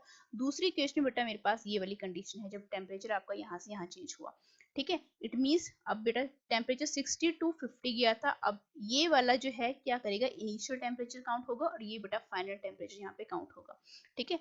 फाइनल टेम्परेचर बेटा ये है, यहाँ से बेटा यहाँ पर आया है अब सेकंड कंडीशन में, तो 50 माइनस 42, टाइम बेटा यहाँ पे कितना हो गया, यहाँ पे भी 10 मिनट्स ही है। के अब दोनों का एवरेज ले लो यहाँ पे, तो बेटा मैं डायरेक्ट ही इसको कर दूंगी, 50 प्लस 42 डिवाइडेड बाय बेटा क्या बनेगा, यहाँ पे 2 बनेगा, तो इट मींस ये कितना आएगा बेटा 46 माइनस थीटा। तो बेटा मैं इसको इस तरीके से लिखूंगी 0.8, जब मैंने इसको क्या किया यहाँ पे डिवाइड किया, विच इज इक्विवेलेंट टू बेटा के 46 माइनस थीटा नॉट। ये बेटा दूसरी कंडीशन आ गई। अब फर्स्ट इक्वेशन और सेकंड इक्वेशन को देखो जरा, मैं क्या कर सकती हूँ, इन दोनों को डिवाइड कर सकती हूँ। फर्स्ट इक्वेशन को बेटा मैंने डिवाइड कर दिया दूसरी इक्वेशन के साथ 0.8 डिवाइडेड बाय बेटा क्या है k 55 minus theta not k 46 minus theta not. k के साथ बेटा k यहाँ पे कैंसल आउट हो चुका है, ठीक है। क्रॉस मल्टीप्लाई करो इसको इसके साथ, तो बेटा मेरे पास यहाँ पे क्या बचा 46 minus theta naught which is equivalent to 55 को 0.5 के साथ बेटा कितना बनेगा 4 हाँ 0.8 थीटा नॉट। तो बेटा थीटा नॉट एक यहाँ पे है, थीटा नॉट बेटा एक यहाँ पे है, तो थीटा नॉट की जो वैल्यू है बेटा क्या बनेगी मेरे पास 0.8 है, तो बेटा अब मम्मी सब्ट्रैक्ट भी करना पड़ेगा। तो ये बेटा कितना आया मेरे पास 10 डिग्री सेल्सियस, ठीक है, जो कि बेटा कहाँ पे है आपकी ऑप्शन नंबर बी में है। बहुत सिंपल सा है ये, न्यूटन स्टॉक कूलिंग का यहाँ पे यूज हुआ है। नेक्स्ट क्वेश्चन बेटा बात करते हैं। There are two charges +1 microcoulomb and +5 microcoulombs, the ratio of the forces acting on them, बेटा दोनों चार्जेस देखो पॉजिटिव नेचर के हैं, तो इतना तो मुझे पता लग गया कि ये फोर्सेस जो है बेटा किस टाइप की रहेंगी, आपकी रिपल्सिव रहेंगी यानी डिफरेंट रहेंगी, ठीक है। तो फोर्सेस बेटा कौन कौन सी होंगी आपके पास, एक F12 रहेगी और बेटा एक क्या रहेगी F21 रहेगी। अब बेटा चार्जेस दोनों की क्या है पॉजिटिव है, तो बेटा यहाँ पे भी कितने टाइप की फोर्स आएगी, ठीक है, सेम ही आएगी, और ये भी बेटा आपके पास सेम ही आएगी। तो बेटा ये फोर्सेस जो है कैलकुलेट मुझे करनी नहीं पड़ेंगी, it mean same he force मुझे यहाँ पे देखने को मिलेगी। तो सेम फोर्सेस का बेटा रेशियो कितना होता है 1:1, तो बेटा आपके पास ऑप्शन नंबर बी जो है यहाँ से क्या हो जाता है करेक्ट हो जाता है। लेकिन साथ में अगर ये पूछा गया कि इन फोर्सेस का नेचर क्या है, तो बेटा आप इनका नेचर क्या है डिफरेंट है। क्यों डिफरेंट है, क्योंकि बेटा चार्जेस जो है वो क्या है सेम नेचर के हैं, जो कि आपस में क्या करते हैं दूसरे को रिपेल करते हैं, ठीक है।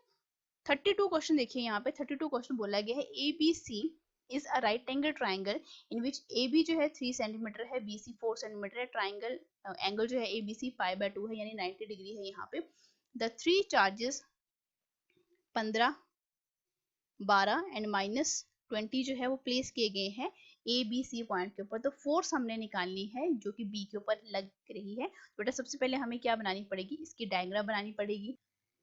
चार्जेस को बेटा यहाँ पे प्लेस कीजिए। चार्जेस बेटा क्या क्या है आपके पास, सबसे पहले तो हमें राइट एंगल ट्राइंगल की बनानी पड़ेगी क्योंकि वही हमें बोली गई है यहाँ पे, ठीक है। दिस इज, तो बेटा ये पॉइंट मैंने इसको ए मान लिया राइट एंगल ट्राइंगल, क्योंकि हमें एंगल भी यहाँ पे दिया गया है 90 डिग्री, तो मीन्स ये वाला एंगल मुझे 90 ही रखना पड़ेगा।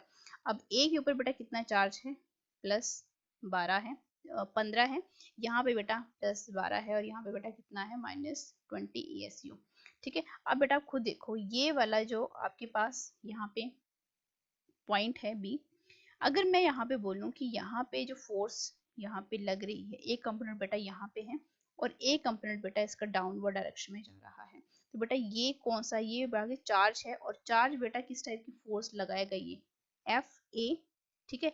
और दूसरी बेटा फोर्स कौन सी रहेगी आपके पास, इस टाइप की फोर्स रहेगी, जो कि आपके पास फोर्स कौन सी है फोर्स B, और इट मींस इनका रिजल्टेंट जो है ट्रायंगल ऑफ वेक्टर एडिशन की अकॉर्डिंग बेटा कहाँ दिया जाएगा, इस वाली लाइन के ऊपर दिया जाएगा।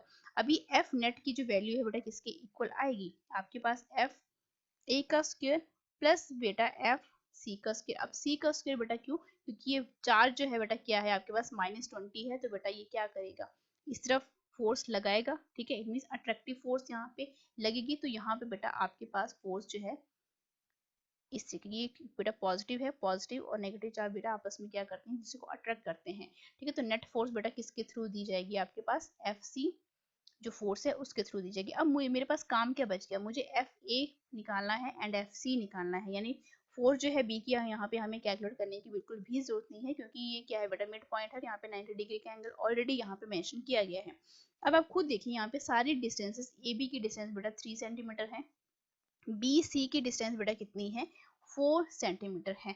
इट मीन्स मुझे यहाँ की डिस्टेंस अगर निकालनी हो तो बेटा मैं उसको कैलकुलेट कर सकती हूँ। तो सबसे पहले बेटा मुझे फोर्सेस ही निकालनी है, क्योंकि हमसे फोर्स ही पूछा गया है कि B के ऊपर बेटा कितनी फोर्स लगेगी। तो बेटा आपके पास FA फोर्स ये है, B आपके पास ये है, तो इस पॉइंट के ऊपर बेटा कितनी फोर्स यहाँ पे हमें देखने को मिलेगी due to FA and FC, वो हमने यहाँ पे क्या करनी है कैलकुलेट करनी है। तो FA बेटा सिंपल हमने क्या करेंगे डायरेक्ट बेटा हमने कोई फॉर्मूला यहाँ पे नहीं लिखना है, सिर्फ उनकी वैल्यूज लिखनी है। फर्स्ट चार्ज बेटा क्या है यहाँ पे FA 15, दूसरा बेटा किसके ऊपर निकालने हैं हमने 12 के ऊपर निकालना है, और बेटा डिस्टेंस बीच में क्या है 3 R का स्क्वायर हो जाएगा, तो बेटा कितना बनेगा ये 9, ठीक है। तो 9 और बेटा ये कितना बना 3 4 3 और बेटा ये 5, इट मीन्स मेरे पास फर्स्ट जो वैल्यू है एफ ए वो कितनी आ गई, 20 डाइन आ गई। ठीक है, क्योंकि वैल्यू जो है बेटा आपकी स्मॉलर यूनिट्स में है। अब एफ सी की बेटा वैल्यू जो है, फर्स्ट बेटा कौन सी फोर्स है, 12 इंटू दूसरा बेटा चार्ज क्या है आपके पास, सॉरी बेटा दिस इज चार्ज, दूसरा चार्ज क्या है बेटा 20। ठीक है, डिवाइडेड बाय बेटा आर का स्क्वायर, तो आर क्या है आपके पास 4, 4 का स्क्वायर करेंगे 16 आएगा। ठीक है, ये बेटा कितना बना 4, यहाँ पे 5 और ये बेटा आपके पास 3, तो इसमें 15 डाइन आ गई मेरे पास यहाँ पे। ठीक है 15। अब मुझे क्या करना है, सिर्फ और सिर्फ एफ नेट पे इसकी वैल्यू पुट कर देनी है। तो एफ नेट फोर्स जो है, जो कि बी पॉइंट के ऊपर लग रही है due to A and due to C, बेटा वो कितनी आई है, उनका रिजल्टेंट कितना आया 20 का स्क्वायर प्लस 15 का square which is equivalent to बेटा कितना 400 प्लस 225, तो ये बेटा कितना आएगा 25, 625 बन गया, तो 25 डाइन। तो 25 डाइन बेटा कहाँ पे है आपका, ऑप्शन नंबर सी में है। ठीक है, यहाँ पे बेटा ऐसे क्वेश्चन जब आपने जब कभी भी करने हैं तो आप देखो कि चार्जेस का नेचर क्या है। ठीक है, आपकी जो लाइक चार्जेस होंगे वो क्या करेंगे, रिपेल करेंगे, अनलाइक क्या करेंगे, अट्रैक्ट करेंगे। और ये भी आपने मेंशन करना है कि आपको फोर्स जो है कौन से पॉइंट के ऊपर पूछी गई है। ट्रायंगल ऑफ वेक्टर एडिशन भी अगर पॉसिबल है तो बेटा आप वहां पे अप्लाई कर सकते हो। 33 क्वेश्चन बोला गया है, the capacity of a parallel plate capacitor increase करती है। तो बेटा आपको पता है कि कैपेसिटी जो है पैरेलल प्लेट कैपेसिटर की बेटा किस फॉर्मूले के थ्रू दी जाती है, which is equivalent to epsilon naught A divided by D. ठीक है, तो इंक्रीज कैसे करेगी, जब आपका एरिया इंक्रीज होगा। ऑप्शन नंबर सी यहाँ पे क्या है, बिल्कुल सही है। नेक्स्ट बोला गया है, when a slab of dielectric material is introduce between the, means आपके पास पैरेलल प्लेट कैपेसिटर है, उसमें बेटा आपने क्या कर दिया, आपने पॉजिटिव सॉरी आपने कोई क्या कर दिया, डाइलेक्ट्रिक मटेरियल इसमें इंट्रोड्यूस कर दिया। ठीक है, which remains connected to a battery, the charge on the plate, जो प्लेट्स के ऊपर बेटा चार्ज है रिलेटिव टू अर्लियर चार्ज, पहले चार्ज था उसके ऊपर क्या फर्क पड़ेगा। पहले बेटा चार्ज अगर कि मैं मान लेती हूँ कि जब हमने डायरेक्ट्रिक स्लैब को जो है इंट्रोड्यूस नहीं किया था, इट मीन्स पहले आपकी जो प्लेट थी इस तरीके की थी। ठीक है, तो ऑब्वियस सी बात है कि चार्ज क्या रहेगा, क्यों रहेगा, जब हमने बाद में क्या किया, इसके अंदर बेटा डाइलेक्ट्रिक स्लैब हमने डाल दी, तो चार्ज के ऊपर बेटा क्या फर्क पड़ता है।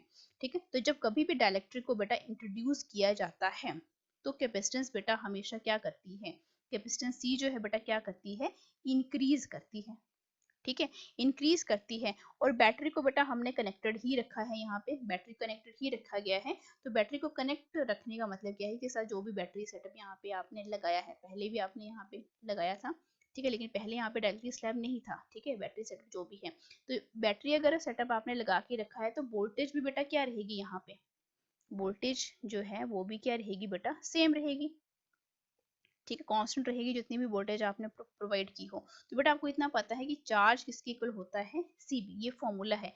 अगर बेटा आपकी कैपेसिटेंस इंक्रीज कर रही है एंड वोल्टेज जो है वो क्या रह रही है, सेम रह रही है, तो इट मींस आपका चार्ज जो है बेटा क्या कर जाएगा, यहाँ पे जब आपने डायरेक्टली स्लैब को इंट्रोड्यूस कर दिया, चार्ज जो है सेकंड केस में बेटा क्या करेगा, आपका इंक्रीज करेगा। इंक्रीज बेटा क्यों करेगा, क्योंकि कैपेसिटेंस जो है डायरेक्टली स्लैब रखने से क्या होती है, इंक्रीज होती है, चाहे आपका पोटेंशियल जो है यानी वोल्टेज जो है वो आपकी सेम ही रहे। ठीक है, तो चार्ज क्या रहेगा, ज्यादा रहेगा यानी मोर रहेगा।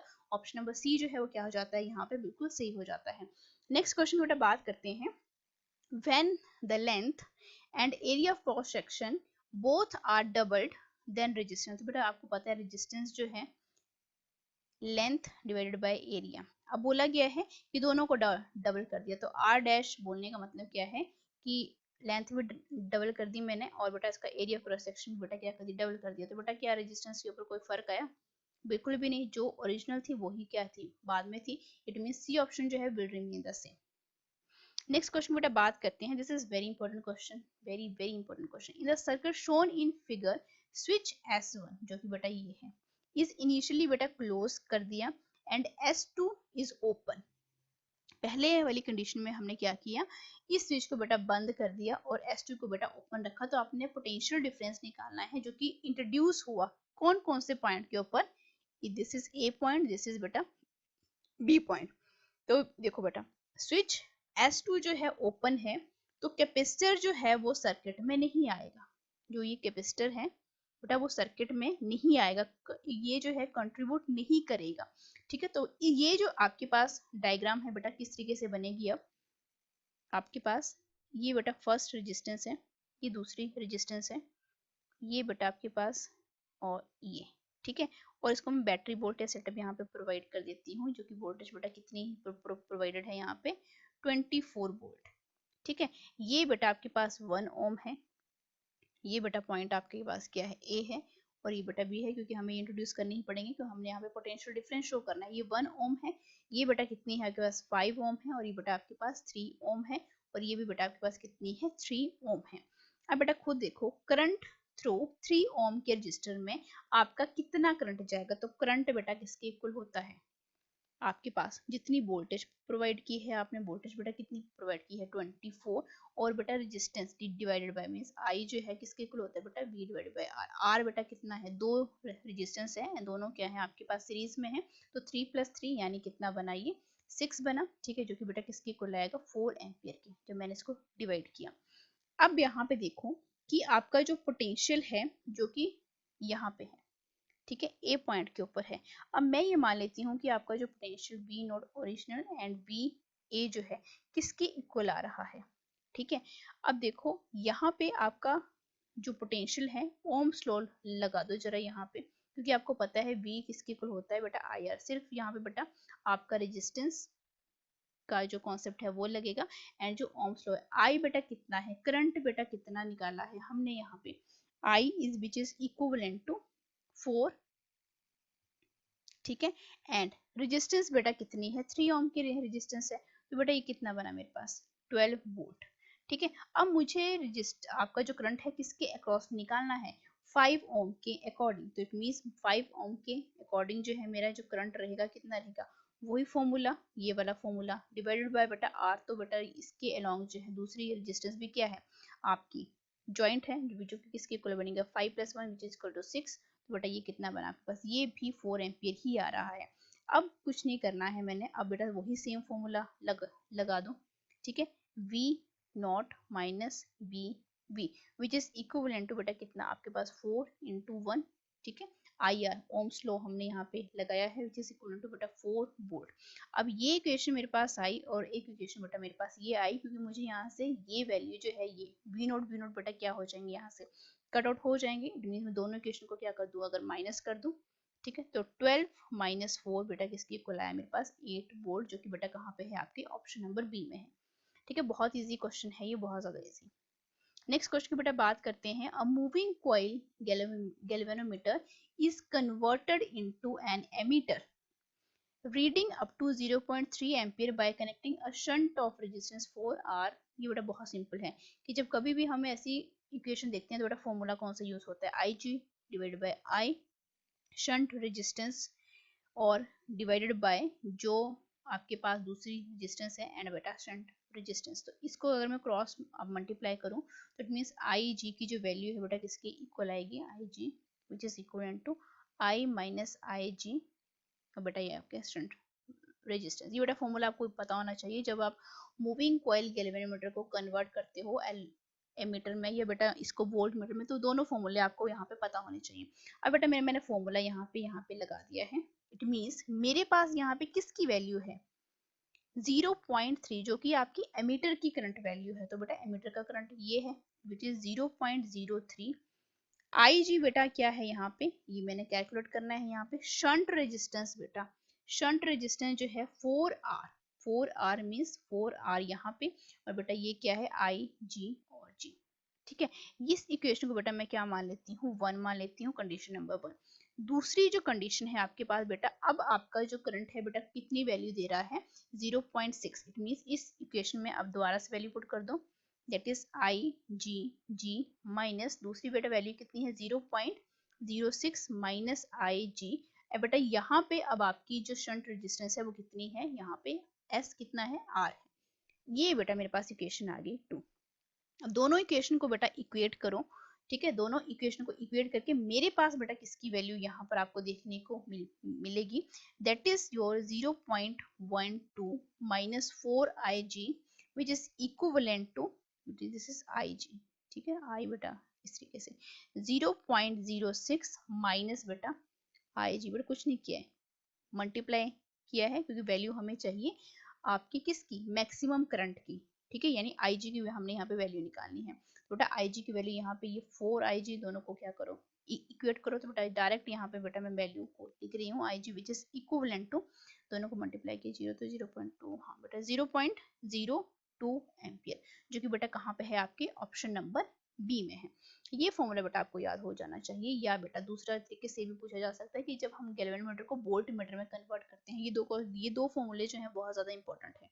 ठीक है, नेक्स्ट क्वेश्चन की बेटा बात करते हैं। बोला गया है a long magnetic needle of length 2L है, ठीक है, मीन्स इसकी जो लेंथ है बेटा वो कितनी है 2L है। मैग्नेटिक मोमेंट बेटा इसका M है, कैपिटल M, और पोल स्ट्रेंथ बेटा इसकी कितनी है, स्मॉल m है।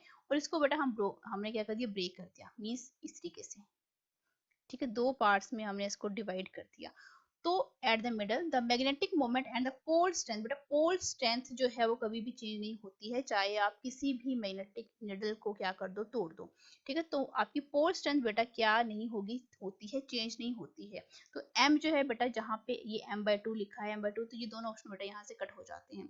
क्या बेटा यहाँ पे मैग्नेटिक मोमेंट हाफ होगा, ऑफकोर्स जब बेटा हमने इसने जितने पार्ट्स में हम इसको डिवाइड कर देते हैं उतने ही पार्ट में बेटा आपका मैग्नेटिक मोमेंट भी हमें देखने को मिलता है। इट मीन्स आपका मैग्नेटिक मोमेंट m/2 हो जाएगा एंड पोल स्ट्रेंथ जो है वो बेटा कभी भी चेंज नहीं होती है। तो ऑप्शन नंबर सी जो है बेटा क्या हो जाएगा, इसका बिल्कुल सही आंसर हो जाएगा। ठीक है, क्योंकि आपको इतना पता है कि ये जो पोल आपका मैग्नेटिक मोमेंट है बेटा वो किसके इक्वल होता है, स्मॉल m। अगर लेंथ बेटा आपके पास क्या हो रही है, चेंज हो रही है, मीन्स पहले 2L थी, फिर आपके पास क्या होगी, इसको आपने हाफ कर दिया। ठीक है, तो L/2 इस तरीके से आपका ये जो है L/2 m/2 जो है आपको देखने को मिल जाएगा। ठीक है, ऑप्शन नंबर सी इसका बिल्कुल सही आंसर है।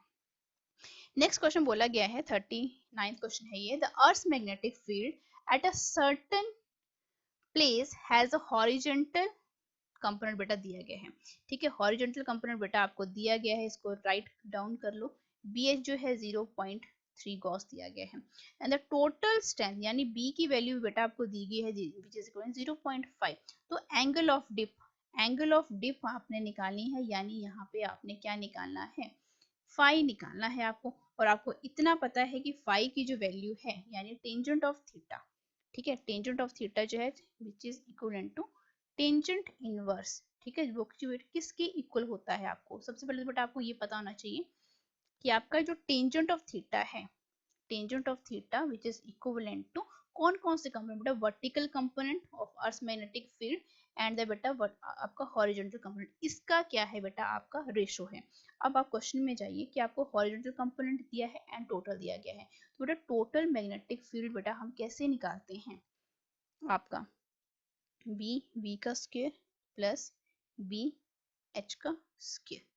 ठीक है, तो इट मीन्स मुझे क्या करना पड़ेगा, इसकी वैल्यू अगर गिवन है तो मुझे यहाँ पे आपने क्या निकाल के देना है, वर्टिकल कंपोनेंट। तो वर्टिकल कंपोनेंट बेटा इस तरीके से, और अंदर बेटा आपके पास कौन सी वैल्यू रहेगी, टोटल मैग्नेटिक फील्ड माइनस बेटा क्या हो जाएगा आपका हॉरिजॉन्टल कंपोनेंट। बेटा वैल्यू कितनी है आपके पास, V की 0.5 और दूसरे की कितनी है 0.3 है। तो जब मैं इसको सॉल्व करूंगी कितना आएगा बेटा, ये मेरे पास आपका 25 और 9, तो आपके पास ये क्या क्या क्या बनेगा 16। तो बेटा ये आपके पास ये क्या आ गया, आपके पास vertical component of the earth magnetic field कितना आया मेरे पास 0.4। ठीक है, 0 पॉइंट है बेटा ये, ठीक है, ये नहीं भूलना है आपने। ठीक है, 0.4। अब बेटा ये कंपोनेंट मेरे पास आ गया, इट मींस मैं यहाँ पे एंगल ऑफ डिप यहाँ पे बता सकती हूँ, क्योंकि वर्टिकल कंपोनेंट बेटा मेरे पास कितना आया 0.4, हॉरिजॉन्टल कंपोनेंट बेटा कितना था 0.3, दिस इज बेटा 0.3, 0.3। तो बेटा मैं क्या लिख सकती हूँ इसको, इस इक्वेशन को बेटा मैं 4/3 लिख सकती हूँ। तो टेंजेंट ऑफ थीटा यानी थीटा जो है कितना आ रहा है, टेंजेंट इनवर्स 4/3, जो कि बेटा कहाँ पे है आपके ऑप्शन नंबर सी में है। बहुत इजी क्वेश्चन है ये। नेक्स्ट क्वेश्चन की बेटा बात करते हैं, ये तो बेटा फॉर्मूला ही है कि वेक्टर फॉर्म बतानी है आपको वाइट-सेवर्ट्स लॉ की। तो बेटा ये आर का स्क्वायर होता है, तो यहाँ पे आर स्क्वायर नहीं है, ये भी गलत है, ये भी गलत है। यहाँ पे आर स्क्वायर है लेकिन करंट का स्क्वायर नहीं होता है, तो ऑप्शन नंबर डी जो है, DB जो आपकी मैग्नेटिक फील्ड है due to small current element, जो कि डिस्टेंस r के ऊपर रखा गया है और उसमें करंट I फ्लो हो रहा है, तो किसके इक्वल होता है वो μ0I divided by 4 dl into r divided by r, यानी ऑप्शन नंबर डी क्या बन जाता है, इसका सही आंसर बन जाता है। नेक्स्ट क्वेश्चन देखो, बोला गया है a vertical wire kept in zx, ये z और बेटा ये x carries a current q to P means दोनों में करंट जो है बेटा कहाँ से कहाँ जा रहा है, Q टू P जा रहा है, Q टू P इस तरीके से। तो मैग्नेटिक फील्ड की बेटा डायरेक्शन हम कैसे देते हैं, राइट हैंड पाम रूल से या मैक्सवेल के कॉक स्क्रू रूल से। तो ऑब्वियस सी बात है कि आपकी magnetic field due to current will be the direction at the origin along, किसके अलोंग होगी। अब आप खुद देखो जरा, इस तरफ आपका करंट जा रहा है, ठीक है, करंट आपका इस तरफ है, राइट हैंड थंब रूल का आप यूज करो तो magnetic field due to current, current की वजह से बेटा वो कहाँ चला जाएगा, ओ वाई डैश के ऊपर, ठीक है। तो आपके पास यहाँ पे क्या बना, ओ वाई डैश, इस ये वाला जो कंपोनेंट है ये बेटा क्या प्रोवाइड करेगा आपको, magnetic field due to the current, जो कि करंट बेटा कहाँ जा रहा है, इस वाले डायरेक्शन में जा रहा है। एंड बेटा यहाँ पे यूज किसका हुआ है, राइट हैंड पाम रूल का, या इसको मैक्सवेल कॉक्सक्रू रूल भी बोलते हैं, बहुत सिंपल सा है ये, ठीक है। नेक्स्ट क्वेश्चन की बेटा बात करते हैं, बोला गया है a coil having 500 square loops each of side 10 cm is placed normal to a magnetic flux which increases at a rate, इतने रेट के साथ वो इंक्रीज हो रहा है। तो बेटा हमने क्या निकालना है, इंड्यूस्ड ईएमएफ निकालना है। तो इंड्यूस्ड ईएमएफ जो है बेटा हम किस तरीके से फाइंड आउट करते हैं, हमें इसका फॉर्मूला पता होना चाहिए। एंड बेटा फॉर्मूला जो है वो किस तरीके से हम देते हैं, which is equivalent to EMF जो है फाई, ईएमएफ फाई जो है, ठीक है। अब यहाँ पे नंबर ऑफ टर्न्स हैं तो इट मीन्स मेरे पास एन की वैल्यू है यहाँ पे, ठीक है। मेरे पास जो लेंथ है दैट इज 10 सेंटीमीटर, इसको मैं अगर मीटर में कन्वर्ट कर दूं तो 0.1 मीटर, ठीक है। और यहाँ पे rate of change of magnetic field भी है, यानी D B by D T जो है वो किसके इक्वल है, 1 टेस्ला के इक्वल है। तो ईएमएफ यानी फाई जो है बेटा किसके इक्वल हो जाएगा, D B by D T, किसके बेटा, एन बी ए की, दिस इज बेटा बी, ठीक है। अब कुछ नहीं करना है, ठीक है। डीबी ये तो बेटा क्या है, magnetic field, DB by D N A D B by बेटा डी, और इसी की वैल्यू बेटा हमें क्वेश्चन में ही मेंशन कर दी गई है। तो बेटा यहाँ पे क्या 500, दूसरा बेटा आपके पास एरिया, एरिया मीन्स इसका बेटा क्या कर दो, स्क्वायर कर दो, तो 0.1 इंटू 0.1, और बेटा डीबी बाई डी टी कितना है, 1 टेस्ला है, तो 1 मैंने यहाँ पे पुट कर दिया, जो कि इसको मैं सॉल्व करूंगी तो बेटा ये किसकी इक्वल आएगा आपके पास, 5 वोल्ट के इक्वल, क्योंकि ये तो बेटा आपके पास क्या बनेगा 510, और ये बेटा ये भी 10 और ये 1, दोनों जीरो कैंसिल होगी, बचा क्या सिर्फ 5 वोल्ट, तो बेटा जो कि कहाँ पे है आपके ऑप्शन नंबर डी में है। नेक्स्ट क्वेश्चन बेटा बात करते हैं, a coil of copper wire, radius बेटा जिसका आर दिया गया है एंड सेल्फ इंडक्टेंस बेटा आर दी गई है, is bent in two concentric circle, means यहाँ पे एन की वैल्यू जो बेटा 2 हो गई है, having radius R by 2, the self inductance now is, means आपने यहाँ पे किसकी वैल्यू निकालनी है, सेल्फ इंडक्टेंस की यहाँ पे वैल्यू निकालनी है। तो बेटा सेल्फ इंडक्टेंस जो है डायरेक्टली पोस्ट बेटा किसके, सिर्फ एन के साथ रिलेट करके चलो और बेटा आर के साथ रिलेट करके चलो, तो बेटा किसके इक्वल होती है वो, that is your N square, N one N two का स्क्वायर बेटा आर, ठीक है। मैग्नेटिक फील्ड की कोई बात नहीं हो रही है यहाँ पे, ठीक है। तो सिर्फ यही वाले कंपोनेंट हम यहाँ पे क्या करेंगे, इंट्रोड्यूस करेंगे। तो सेल्फ इंडक्टेंस पहले की कितनी थी बेटा, एल थी, ठीक है, इट मींस नई निकालनी है, तो यानी दूसरी निकालनी पड़ेगी, तो बेटा L1 डिवाइडेड बाय बेटा L2 which is equivalent to बेटा N1 डिवाइडेड बाय N2 का होल स्क्वायर, और बेटा R that is equal R1 divided by बेटा R2। अब खुद देखो यहाँ पे N1 बेटा कितना था, 1 ही था, मींस पहले उसके नंबर ऑफ टर्न्स बेटा कॉपर की जो वायर थी कॉपर की, ठीक है, उसको हमने मोड़ के यानी उसके टर्न्स कितने ले लिए, 2 ले लिए बाद में, ठीक है। तो ये 1/2 का स्क्वायर हो जाएगा। रेडियस बेटा पहले कितना था, R था, ठीक है। और दूसरी बार उसका रेडियस बेटा हमने ये जो बेंड आपकी वायर थी ना, इसको बेटा बेंड कर दिया इस तरीके से, ठीक है। तो पहले टर्न तो बेटा एक ही था, दूसरी बार कितने टर्न हो गए, 2 हो गए। अगर यहाँ पे इसका रेडियस पहले r था और यहाँ पे कितने हो गए बेटा r/2 हो गया, ठीक है। तो नीचे कितना बना r/2, ठीक है। तो इसको बेटा सॉल्व कर लो, ठीक है, 1 डिवाइडेड बाय 4, तो बेटा ये कितना बना, ये थोड़ा ऊपर चला जाएगा, ठीक है, 2, और बेटा ये कितना आएगा 1, ठीक है। हाँ तो बेटा आपके पास कितना है 2, इट मीन्स मेरे पास L1 divided by L2, it means मेरे पास क्या वैल्यू आ रही है L2 which is equivalent to 2L, ठीक है। 12 ले लो, 2L ले लो, तो बेटा 2L की इक्वल आ रही है नई इंडक्टेंस, जो कि बेटा कहाँ पे है आपकी ऑप्शन नंबर ए में है। Very easy question. Next question बेटा बात करते हैं, यहाँ पे नेक्स्ट क्वेश्चन आपको बोला गया है कि जो चौक कॉइल है वो बेटा किसके यूज होती है, is use to control is used to control. तो बेटा चोक कॉइल जो है बेटा सिर्फ और सिर्फ बेटा किस में यूज होती है, आपके एसी सर्किट्स में यूज होती है। अब ये भी समझ लो इसको थोड़ा सा, ये कॉन्सेप्ट जो है बेटा क्या कहता है। डीसी सर्किट में ये बिल्कुल भी यूज नहीं होती है, क्योंकि आपको इतना पता है कि जब हम कभी भी बात करते हैं डीसी करंट की यानी डायरेक्ट करंट की, तो उस केस में बेटा आपका जो ओमेगा है कितना हो जाता है, जीरो हो जाता है। ठीक है, जब ओमेगा ही बेटा क्या हो गया, यहाँ पे जीरो हो गया, तो इंडक्टिव जो रेक्टेंस है यानी जिसकी वैल्यू ओमेगा एल होती है, तो ओमेगा का अगर जीरो है तो एक्सएल भी बेटा क्या हो जाएगा, जीरो हो जाएगा। तो कॉइल के लिए बेटा इसकी वैल्यू तो क्या आ गई, जीरो होगी। ठीक है, तो यहाँ पे हम डीसी के लिए बेटा इसका यूज बिल्कुल भी नहीं कर सकते हैं, क्योंकि आपकी जो ओमेगा की जो वैल्यू है वो मैक्सिमम कहाँ पे लिखी जाती है, आपकी एसी सर्किट्स के लिए। तो इट मीन्स आपका जो ऑप्शन नंबर ए है वो क्या हो जाता है, बिल्कुल करेक्ट हो जाता है। ठीक है, नेक्स्ट क्वेश्चन की बेटा बात करते हैं। बोला गया है इन अ सीरीज, आपको इन अ सीरीज सर्किट बोला गया है, आर बेटा वैल्यू दी गई है, एल की वैल्यू दी गई है, सी की वैल्यू दी गई है, ओमेगा की वैल्यू, इंपीडेंस निकालनी है। तो इंपीडेंस का बेटा सिंपल सा फॉर्मूला है Z which is equivalent to, अब ये बेटा सर्किट किस टाइप का है, एल सी आर। ठीक है, एल सी आर सर्किट है, तो तीनों कंपोनेंट हम यहाँ पे इंट्रोड्यूस करते हैं, R square plus inductive reactance और ये इंडक्टिव कैपेसिटेंस का होल स्क्वायर। इस तरीके से बेटा एलसीआर सर्किट में हम क्या देते हैं, इंपीडेंस देते हैं।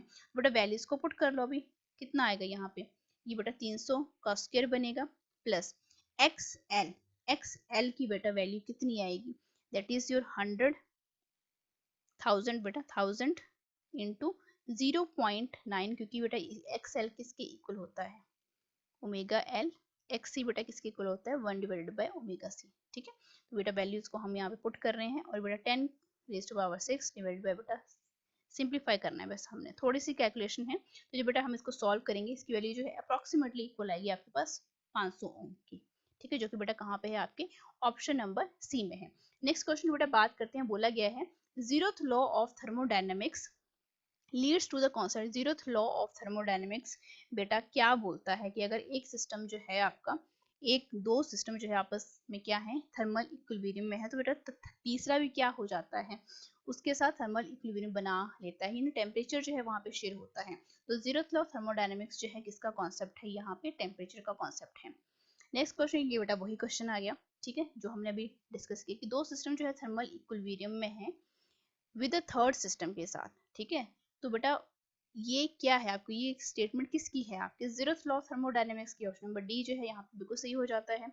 नेक्स्ट आपको बोला गया है कि इंटरनल एनर्जी जो है of N ideal gas depend, बेटा इंटरनल एनर्जी जो है किसी भी आइडियल गैस की, वो सिर्फ और सिर्फ इसके टेम्परेचर के ऊपर डिपेंड करती है, ना कि किसी और फैक्टर के ऊपर। ये बेटा आपने याद रखनी है। ठीक है, सिर्फ और सिर्फ इसके टेम्परेचर के ऊपर डिपेंड करती है। नेक्स्ट बोला गया है एन आइडियल गैस, बेटा इतनी लंबी स्टेटमेंट है और इसका जवाब जो है वो सिंपल है। बोला गया है कि आपके पास कोई आइडियल गैस है जो कि ए से बी में चेंज हो रही है बाय 4, यहाँ पे आपको वेज बताया गया 1 2 3 4 बोला गया है, पीबी डायग्राम आपको यहाँ पे बताई गई है, और पूछा क्या गया है then the change in internal energy is, तो बेटा मैंने अभी बताया चेंज इन इंटरनल एनर्जी जो है बेटा वो सिर्फ और सिर्फ टेम्परेचर के ऊपर डिपेंड करती है, ना कि किसी और फैक्टर के ऊपर। इट मीन्स यहाँ पे आपकी इंटरनल एनर्जी जो है वो क्या है बेटा, पाथ के ऊपर जो है वो डिपेंड नहीं करेगी, बिल्कुल भी डिपेंड नहीं करती है वो। ठीक है, तो चेंज इंटरनल जो चेंज आएगा इंटरनल एनर्जी में वो हर आपके 4 केसेस के लिए क्या आएगा, सेम आएगा, क्योंकि ये जो है इंडिपेंडेंट होती है पाथ की। ठीक है, independent of path, independent of path, ये बेटा आपने बात याद रखनी कि सिर्फ और सिर्फ टेम्परेचर के ऊपर डिपेंड करती है। तो यानी ऑप्शन नंबर डी जो है वो क्या हो जाएगा, इसका बिल्कुल सही आंसर हो जाएगा। नेक्स्ट क्वेश्चन बेटा बात करते हैं which of the following is not a path function, कोई जो है बाय पाथ, पाथ बेटा जो कि पाथ फंक्शन पाथ के ऊपर फॉलो नहीं करती है, तो बेटा हमने अभी पढ़ा वो क्या है, आपके पास इंटरनल एनर्जी है, और इंटरनल एनर्जी ही आपकी किसके ऊपर डिपेंड करती है, सिर्फ और सिर्फ टेम्परेचर के ऊपर। तो बेटा आपके पास ये क्या बना, चेंज इन इंटरनल एनर्जी, जो कि हमने अभी पढ़ा, चेंज इन इंटरनल एनर्जी जो कि दिया जाता है आपके पास delta Q minus delta W के साथ। ठीक है, तो ऑप्शन नंबर डी जो है यहाँ पे क्या हो जाता है, बिल्कुल सही हो जाता है। So this is all for today. यहाँ पे बेटा हमने ये गेस्ट पेपर जो है डिस्कस किया है। अगर आप इस तरीके के और भी गेस्ट पेपर को अपने यहाँ पे क्या करना चाहते हो, प्रैक्टिस करना चाहते हो, तो बेटा आप मुझे यहाँ पे कमेंट सेक्शन में बता सकते हैं, और इस वीडियो कि 50 क्वेश्चंस में से आपका कितना स्कोर रहा है, आप वो भी यहाँ पे मेंशन करके भेजिए। So thank you so much, मिलते हैं नेक्स्ट वीडियो में।